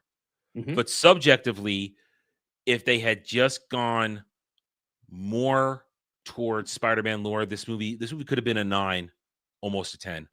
If they Mhm. had I just could agree with that. It was separated the so things, close. separated those things, and maybe handled Jean a little bit better if you're going to have her in this movie as the lead into X-Men and mutants. Unlike the Odyssey, okay, not bringing up the Odyssey for a reason. Obviously, the Odyssey, and then was like, maybe I'll go see it in theaters if I liked it. I'm fucking still excited to go see this movie in theaters. I might this go is see a it twice. much Like, better this is- film. Tom acted his ass off. In Oh, this there's one. actual He acting in this movie. phoned in the Odyssey. Oh yeah. I don't. He even my- throwing in a Queen's accent here and there during the we haven't movie. even gotten into like the Punisher and like what's going on there. I wish I there was- mean, those I scenes mean, were a the little Punisher stuff's extended in some okay. parts. I think they didn't justify him being involved, and they have a lot of good chemistry because they are real life friends and have been for a decade. And I like their Oh, they're chemistry. but they here- had I good mean, chemistry, but there's one scene, this is a sentence, like this is my sentence, this is not a life I Mm. chose, I'm being forced to do this. I wish that scene would have been a little bit longer because it felt like it just ends too soon. They But- didn't but- undercut it with the joke though, which I That is really true. appreciated. Oh, They the let Punisher be MC Punisher. one thing there's only one person that does MCU jokes in it, and she can be removed, and I fucking hate her ass. Yeah. The only other MCU joke that there was in it, it worked, and I Mhm. fucking loved it. And the thing is this though. Now I thought the Punisher was fine. Mhm. I didn't need him in the movie personally. He I doesn't. don't think it was You required needed. for I him mean, to you suck. needed somebody for Peter to play off of. That's another New York street level character. But And with the ending that they wanted, it made sense to be him over Daredevil. well, yeah, and that's why I think that's why I said objectively he works in the movie. I think he also subjectively, works- I would have liked somebody Peter's actually closer to in Spider-Man lore, because he does interact with the Punisher, but they're not friends. they're not like Daredevil and him. There are other Yeah, people. There are other they are heroes that. so opposed in their morality that I imagine that they clash more, like not clash a lot, Yeah. but not enough to be friends. Yeah, and that's What- the thing. It works in this movie, but subjectively, I would have rather see a hero that Spider-Man is more friendly with Mhm. to be What I- somebody that he would go to. Daredevil would have been really good. But he's in jail, so we can't have Yeah. him. But And the also he's in moral MCU. backbone of Daredevil would have been important. Not necessarily the Christianity, but Daredevil's a bit of a rock. What And I do, that what would I have been important. wish they would have done, because I could kind of see what they were trying to do with Punisher, is like the path that Peter's going down will end up in a similar stage as the Punisher, where the Punisher is all like, "Hey, I'm by myself. I'm doing all this. I'm the guy that's enforcing my Peter could brand of become justice and all him if this," he but- kept down his current path. Yes, and I wish they would have hammered on that a And- little bit more. But it's that It's that's the sentence scene. But you this know is my what? sentence. I wish they would have done that a little longer. And yeah, Brad, you said it, and Dre said it, and I already admitted that. Anyway, and also listen. It looked like they were in a prison in those scenes fighting the Hand on the Roosevelt Island. It looked like a prison. I thought they were going to rescue the theory Daredevil. was legitimate. It was a legitimate theory. Anyway, what was I going to say before I had to defend myself against my captain? We were talking about Peter becoming Punisher. Okay, I better say. Now listen, now this is because also of MCU-ness and stuff like that. Mm-hmm. Because they never went with Uncle Ben and had to kill Aunt May to get great power, great responsibility, they painted themselves into a corner because Uncle Ben is what focuses him, his death. And Aunt May still existed as his anchor to real life, with or without Mary Jane, Gwen Stacy, stuff like that. But by removing his complete actual family, they painted themselves into a corner and had to go this route. And I still consider that a mistake. I hate that he's never once referenced Ben. He's briefly referenced in Far From Home, but yeah. I thought they only show off his briefcase. They never really mention him. No, they did. May talks about Ben once in an offhand comment in that movie. But you understand my point, though. What you're talking about, that Peter going down that Punisher route and maybe going too far, becoming too quiet. Lore accurate, closer to lore accurate Spider-Man, because Aunt May was still always there. It kept him grounded. Mm-hmm. And he never would go off that. But by having no Uncle Ben and now no Aunt May, and the spell forcing him to lose Zendaya, MJ, and Ned, you cut off his support base. So he would go full workaholic. And objectively, it works. But subjectively, it isn't Spider-Man. And that's where we always lead to a lot of problems with this. They get so much right, but then they get almost equally as many things wrong, that because they're trying to cram it into a bunch of still MCU shit, as I see it. And that's why I said at the start of this conversation, this movie, this franchise from this point forward, notwithstanding Secret Wars, because I'm sure contracts have already been signed and filming's already getting ready to happen right now, because they have to start. They're playing on a 2028 release, so they got to start filming now. They have to start filming in the next few months. It's going to be another fucking mess. Yeah, we're not even talking Doomsday right now, though. Point is, they don't need the MCU, and they'd be better off distancing themselves and having maybe other different characters sweep in to be a part of the surroundings. But you don't need the MCU. You don't. Spider-Man as a franchise can stand on its own without the Marvel Cinematic Universe. And 100%. And this weekend will prove it. Yet again, Sony's the one that succeeds, because even if the rest of their fucking movies were shit, Spider-Man is all they fucking need, and they're never gonna sell Disney. Why the hell would they? They were never gonna let it go, and this is gonna confirm it, because Disney will get its paltry 20 to 25%. And that's the most profit they're going to make from Marvel for a long time. Because that's just 25. Because Doomsday will not make a profit. It can't. No. But no way. I just want to add this conversation we're having with the Punisher. I don't know how you guys felt about it, but I loved the end of the movie, with the exception of the Ned scene. Just having Peter in the hospital bed, feeling some stakes, feeling some consequences, having him do the sacrifice play, and that being what really put Jean over the edge to try to be a better person. That made sense. And even Punisher's acting in that moment when he realized he shot Spider-Man. All the hospital sets with the people cheering Spider-Man's name, having Peter in the crowd. And yes, it's funny to see Punisher waving and having fun in the Spider-Man costume, but just Peter in the crowd there in that moment. Well, that's what he needed. He really needed that, and I thought that scene was great. And then the literal next shot, the brand new day. He's sitting on that girder watching the sunrise, because there's your brand new day. And the problem is, you go right back to the past. Hi, I'm Peter. Peter? And you ruin it. I kind of like. So here's the reason I kind of like that scene with Ned. It shows that whole the shit that Doctor Strange did may or may not be as strong as what we thought it was, because that was a lot of muscle memory going on there. So there is like some Well, memory and that Ned he does wasn't have able to sorcery power, so he would be the natural one to be slightly resistant to the spell. But I still think it's a mistake. It's fair. Yeah. There's a lot of nothing's gonna decent convince me criticism there. otherwise. When the because whole message of the film was moving Move on, on and then you go finding right people back. that you love, Well, yeah. Because it's not. It wasn't so much moving on. It was more accepting yourself and knowing that you need a support system. But it was need also friends. closure to things that had to have an ending. Because Mhm. when you have a brand new day, that means something ended. And the fact that you're going to reconnect with Ned, that means Zendaya MJ's in his orbit. That means he's right back where he was. And because here's the thing about Spider-Man and Peter Parker. He was in love with Gwen Stacy. And because she got involved, her neck got broken and she died through his actions in his attempt to save her, because that's the famous moment he slings her through, which they repeated in TASM 2, which was that moment. It hurt him for a long time. He was in love with her, but he fell in love again. Felicia Hardy, that was just, we're having fun. But real Mary Jane Watson, that was love again. And so it would have been okay to close the book on Zendaya MJ and allow him to love again, because it's in the history of the character that he can lose a love and find love again. I have a question for you, Adam.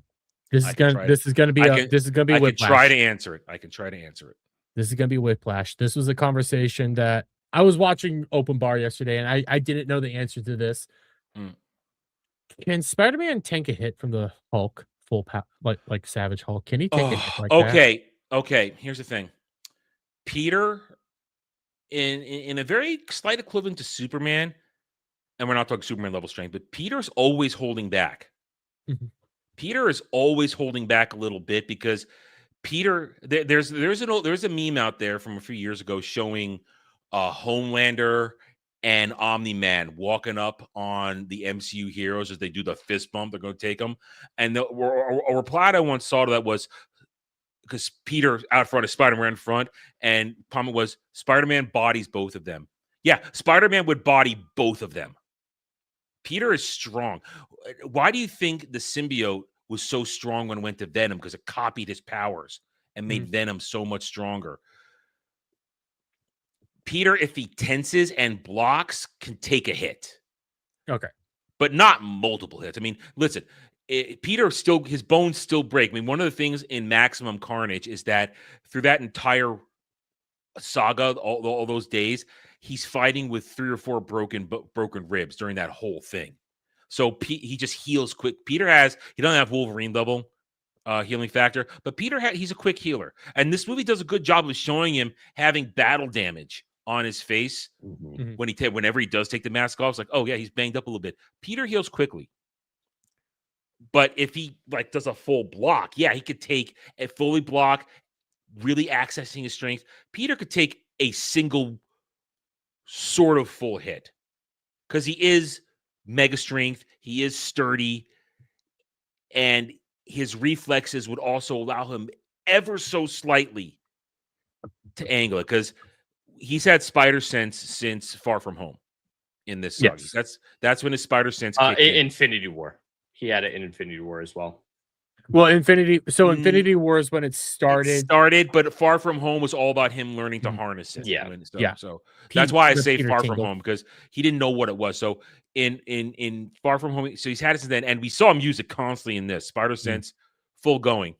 So Spider Sense will always allow him to always get at least not full damage. So he could take a single near full hit from Hulk, I would wager. Okay. I would wager. Why? That was a question that was being brought up. Can he actually do that? And I don't remember. Didn't Hulk do a similar move that he did on Loki to Spider-Man? He slammed him. Yeah.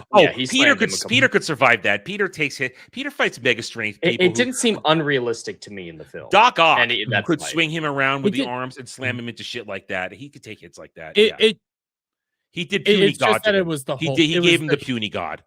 Yeah, he gave him the puny god, and I I didn't have an issue with it in the movie. I was just, I heard it there. I was like, can he do that? I don't know enough Spider-Man lore on that level, like his actual strengths and Peter. stuff. Now, I mean, Peter would a full fist hit. He's not as sturdy as Thor, who did take a full fist hit from Hulk, but Peter could probably take at least one good one if he like turtles up a little bit. I mean, Hulk would pop his head like a pin, like a grape. To be fair, they never even Thor took that hit, but also at the same time, Thor took that hit and basically just went flying. We never even saw what type of damage he did. Loki took the puny god hit, but Loki was also Loki's not sturdy though. Yeah, he's not sturdy. Yeah, he's not sturdy. So it's one of those moments where it's like, I just don't. I didn't know the answer, so he could take a hit, and puny when he got puny god, that's fine. He takes hits like that from other supervillains all the time.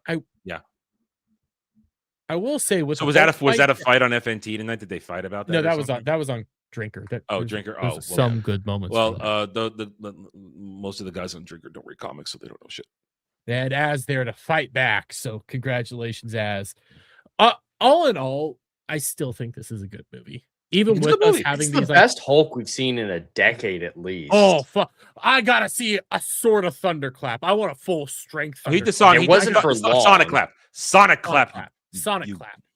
Sonic clap. No, listen, that was Hulk as he should have been. Period. But I wouldn't better as Lizard. Fuck Professor Hulk. Oh yeah, you're absolutely right. The moment I saw Professor Hulk in the fucking movie, I wanted to die. Fuck him. He looks so bad with the little fuzzy sweater, and then they full savaged him. That was good. I didn't realize Savage Hulk was so much bigger than Professor Hulk. I was like, oh shit. That was good. Mark phoned in his performance, though. Even for the motion capture scenes, there was nothing there. There's a reason he wasn't marketing this film. He didn't want to, but just to cap this off, okay, with the Spider-Man discussion, I don't know how I'm gonna feel at the end of this trilogy. Okay, all right, you've been teasing this. What is this? Tom Holland. Oh yeah, I saw this comment. I saw this comment. They had it from both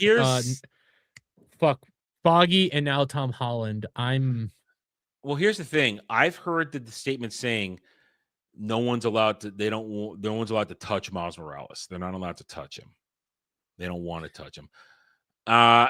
Listen, they do this, they tank the whole franchise. Yes. Sony is stupid in many ways, but this is literally the golden goose right now. Mm-hmm. And you made a little money with your little Spider-Verse movies with Miles Morales as the centerpiece.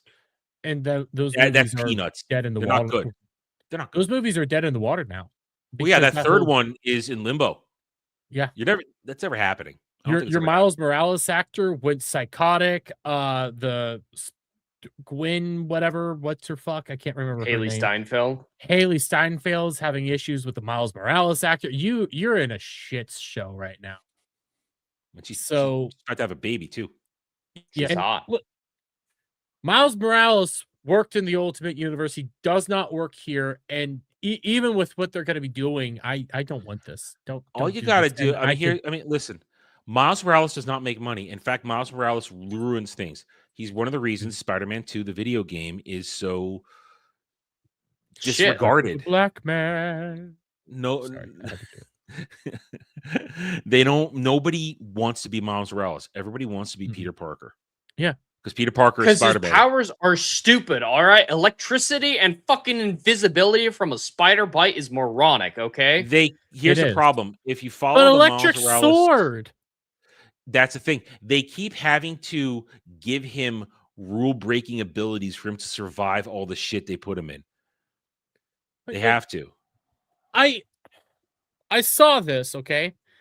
And then it made me go back to the hospital scene, and I'm terrified of something. What if that little kid that Peter waved to turned out to be Miles Morales?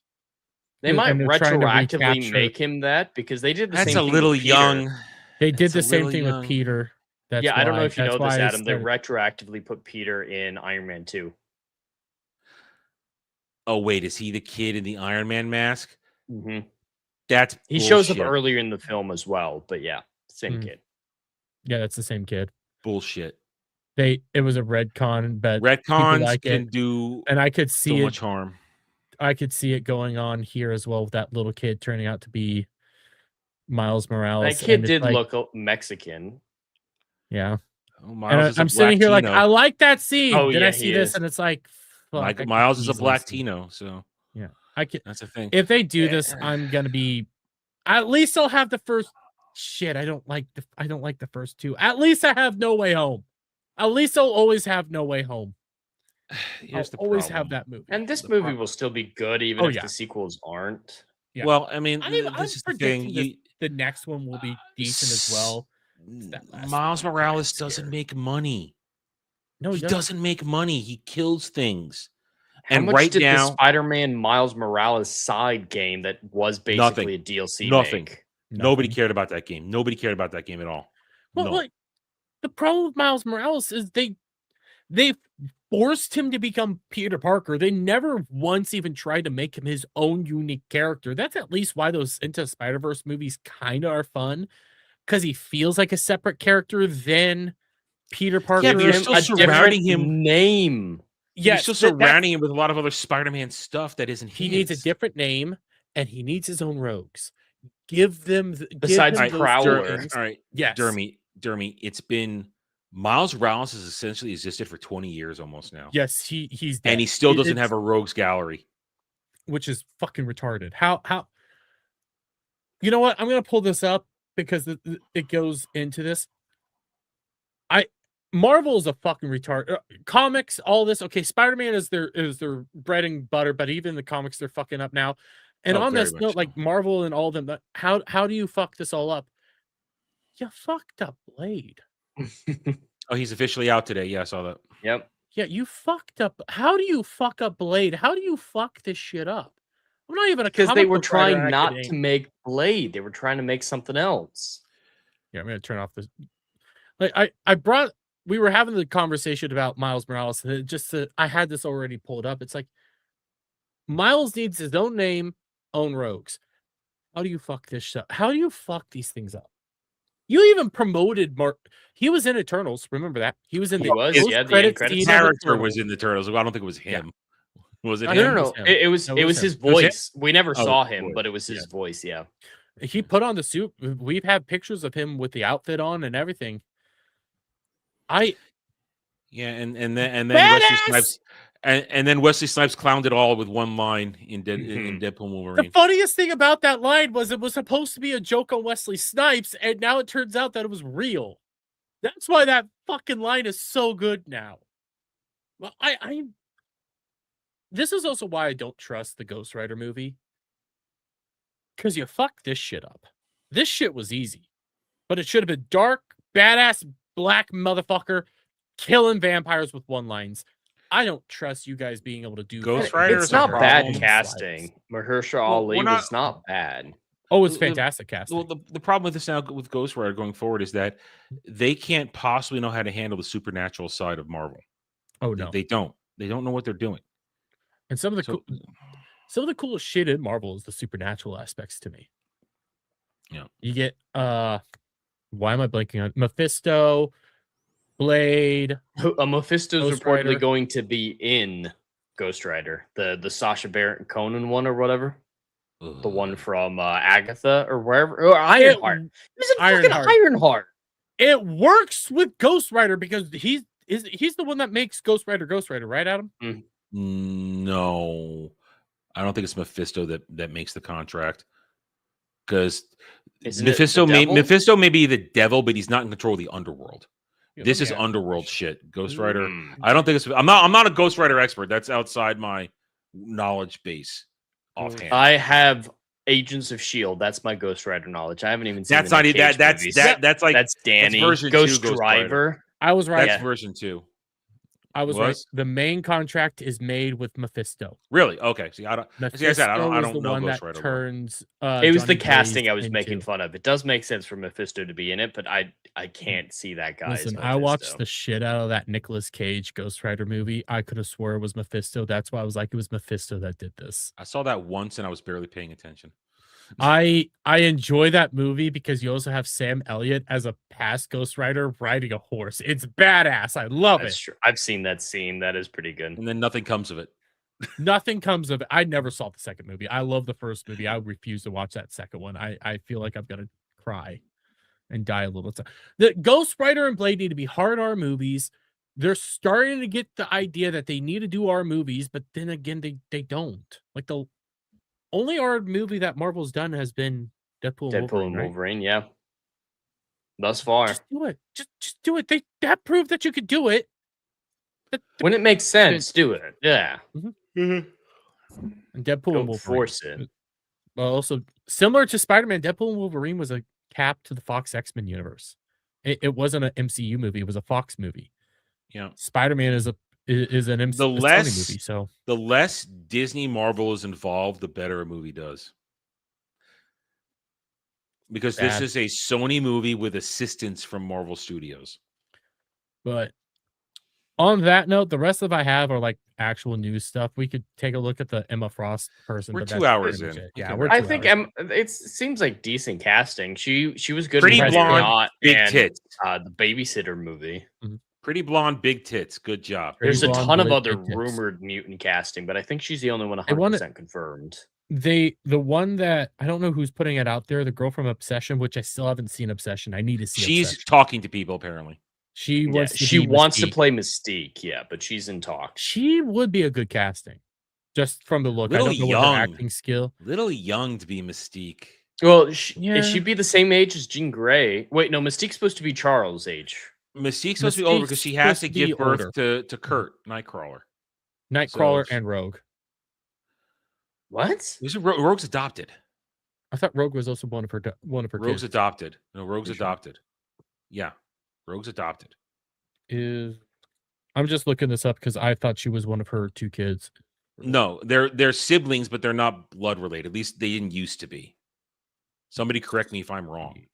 That's why I'm looking it up real quick. You probably are. Yes. Oh no, adopted. Yeah. You're right. But Yeah. she is the adopted daughter of. She Mystique. raised her as somebody else, not as Mhm. Mystique. She took on a different identity, and so I mean, they're not blood related siblings. So Did I get that because of Marvel's Ultimate Alliance? Was that one of because I remember you have a choice of either no. dropping Ultimate Alliance. Nightcrawler No, or- Ultimate Alliance is she's still Kurt's mom in that one. And if you let Kurt die, Mystique comes in and will kill Xavier in the following scene. but you could let 2 people die, so it was either Kurt or was it Jean? I forget the other person you might be let die. It was a long time ago, and that was kind of where me and my buddy stopped playing the game. We were co-oping it, and we kind of stopped missed after that that game. because we kind of got annoyed. It's like, why do we have to lose somebody because of this bullshit?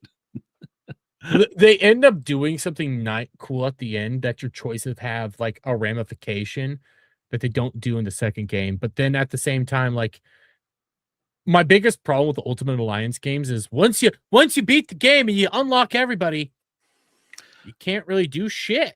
We actually had a Congratulations. mod we were trying to make work that basically had special characters, like characters that weren't in there put in, and it kept breaking the game because we tried to use them. I want to find a way to play Ultimate Alliance again. Those are so fun. You Yeah, can't we put them on also Steam. when we played them, we had to say okay, we each get to choose characters, and we only get to play them. I of course got Spider-Man and Wolverine. He was happy to play Cap and Iron Man at the start, and then we had to choose who could play who going forward. It's like we can't cross because you have to level them up. So we didn't want to bogard each other's characters that we'd each been working on there. I quickly looked it up. You can PC. You can get it on Steam Deck apparently, but I don't know how to get access to Ultimate Alliance, and I want to play it. I fucking want it. If you could, Adam, are you at all interested in X or the Wolverine game? I forgot what your last stance on that was. I need to make sure they don't do bait and switch. And I can't get it all because it's coming out right when Blood of Dawnwalker's coming out. I've already locked in money on that, so I can't buy another game right away. So it would be. Well, who knows? Someone might buy it for you. I'm debating playing the Spider-Man game. The first one. Well, I might do Oh, two. you've never played 2018? You've never No, played never played 2018. either of them. Oh my god. We've had this conversation 2018 already. 2018 is better than all of the movies. It's better than 2018 any of is the movies. so good. Don't listen to Epic Mike. The game is awesome. And now, Mike's got some weird hate what boner consoles for do you have? me. Switch 2 Oh. and PC. Shit. If you had PS4, I would say get the PS4 version because the original Peter Parker model is significantly better, but they updated him and now all the new versions. They made him. This is They what- Tom Holland him. This was the same thing you guys told me last time. We've had this conversation. Okay, Yeah, we've we've had had it. this conversation, and I'm sitting here But like you I should really play it. them. Don't play 2. I don't think 2's worth it. The gameplay is great, but I fucking hate the story and Story the is changes to the garbage. gameplay. I think are actually worth. Like I don't like the web The- wings. Craven's in 2, right? Yes, he's the best part of it, but they kind of nerf him at the And end. Tony Todd's voice acting for Venom is spot on. Oh yeah, that's I It's one of wanna the last. play- It's one of the last things he did before he died. I would play it solely because I want to fight Craven. Give me Craven. That's all I want is Craven. Green don't do Goblin any and side quests. Green Goblin and Craven are my two. Well, we don't favorite, have- villains. we- So Well, the third one will probably be. They've set up Norman to finally be Green Goblin. in the Yay. third one. on that note, guys, let's start wrapping it up. We've been going for too long now. Adam, what do you have? What do you have going on? Well, because we kind of plan things tomorrow night on Drive-In, Jen and I will be talking Toby Spider-Man 2. Talking that tomorrow night. Sunday roundtable will be Spider-Man box office. We're gonna accept Odyssey box office, but then have Spider-Man point and laugh at it. We will be doing our own review version of Spider-Man Brand New Day. Had a total brain fart there. Spider-Man brain. My brain just stopped working for half a second there. Spider-Man Brand New Day. We hear what Dre has to think of it. Dre called it a mixed bag for him. So we'll see how that goes down. And then whatever else, maybe probably take up most of the show like tonight's show was with this. We'll see what happens. And then next week, I promise nothing next week because I'm starting to pack everything up next week and deconstruct everything as I am. Next week is my move week as I just move across town and get reset up. And so as with everything I've been saying, I promise very little in terms of content, and I will say that I'm trying to decide where to go with the channel after this. As I've been allowing, I guess, a soft reboot of my algorithm during this time. But I appreciate everybody who has come around, subscribed, and continue to support the channel. We will try once I'm moved in after August 11th, some point in that week, once the furniture is arrived, new furniture for the room has arrived for desk and TV and all my crap. We will try and get back onto a more normal schedule because then I'm not concerned with real life shit just eating up my time and my thoughts. So we'll try to get back to normal. Either way, and as we get towards the end of August, as I just said, as we get in September, got Blood of the Dawn Walker on the horizon, this and that. So that should be good streaming. I almost thought I might stream Spider-Man 2018, but then I thought I'm going to take a nap instead because I haven't had a lot of sleep this week. So I slept instead. Either way, but and I'll say this tonight, and I'll say it again on Sunday. I encourage people to go see Spider-Man. Go see it, make a decision for yourself. Just like even with Odyssey, I said go see it for yourself. But I guarantee you'll actually probably have a good time seeing this movie. I think people who are hating on this movie are one of two people. One, they have a different perspective of what Spider-Man is. So in this movie, maybe didn't give it to them, and that's their problem for not being up on lore. Two, they're fucking retarded grifters who just need you to be angry and need the movie to be bad to uphold their particular grift. I don't know who you're talking about. I feel like there's nobody in particular. JD. I didn't see anything from him today at all. Cohorts like that. Yeah, no. So yeah, go see this movie. I think you'll have a good time. To answer the question from earlier stream, it's worth your $20. Go enjoy this movie because I think to some extent you will be satisfied because this is the most Spider-Man we've seen Tom Holland be Spider-Man in all his movies and appearances. And we criticized a lot of aspects. I have a lot of issues with it. They're subjective criticisms in a way. They're not objective. They're subjective because objectively they all still work in the movie. I'm debating going to see it again on Monday in Vegas. I'm literally sitting here thinking, do I do that on Monday? You're gonna because be I too like drunk. that movie a lot. You're gonna be drunk. Not Monday, but Jed. What are you Well, doing? you can all find me on YouTube at The Endless Frontiers. I also wholeheartedly recommend that you go see Spider-Man Brand New Day. I absolutely loved it. Had a hell of a great time. My wife and I are going to go see it again. But for me, coming up, like Adam said, tomorrow night at 6 p.m. Eastern, Saturday Night Drive-Ins returns. We're going to be talking about the best Spider-Man movie, Spider-Man 2. Should be a great discussion. I still love Spider-Man 1, though. You got to talk about them as a whole. But as usual, on Monday at 7 p.m. Eastern, Writer Flight returns. We should have plenty of great things to talk about, like the miraculous SpaceX landing that happened this last week, and the Nancy Grace Roman Space Telescope launch date has been confirmed for August 30th, which is, I think, a year and a half ahead of schedule. I mean, we knew it was moved up, but damn, they really got it out fast. So that should be great things to talk about. Yay! There's that. And tomorrow, this is going to be a busy weekend for me because I'm going to see Spider-Man again tomorrow. So there's that. And then I got a fuck ton of quartering content to get through tomorrow. If I want to talk about the Birdman on Sunday, I still have to pack. And I'm going to be gone for a little while because of Vegas. So there will not be a Tryhards next week. I'm going to try to squeeze in a stream here or there if I can, but those are going to be just shit shows. They're going to be shit shows. I'm on a laptop in Vegas. It's not going to be fun if I can even squeeze those in. But but we should be back next Saturday or Sunday for content. So stay tuned, subscribe to the channel, pay attention to all the shit. But until next time, guys, you'll have a wonderful night. Have a wonderful day wherever in the world that you guys might be at. And we'll see you on the next one. Bye for now.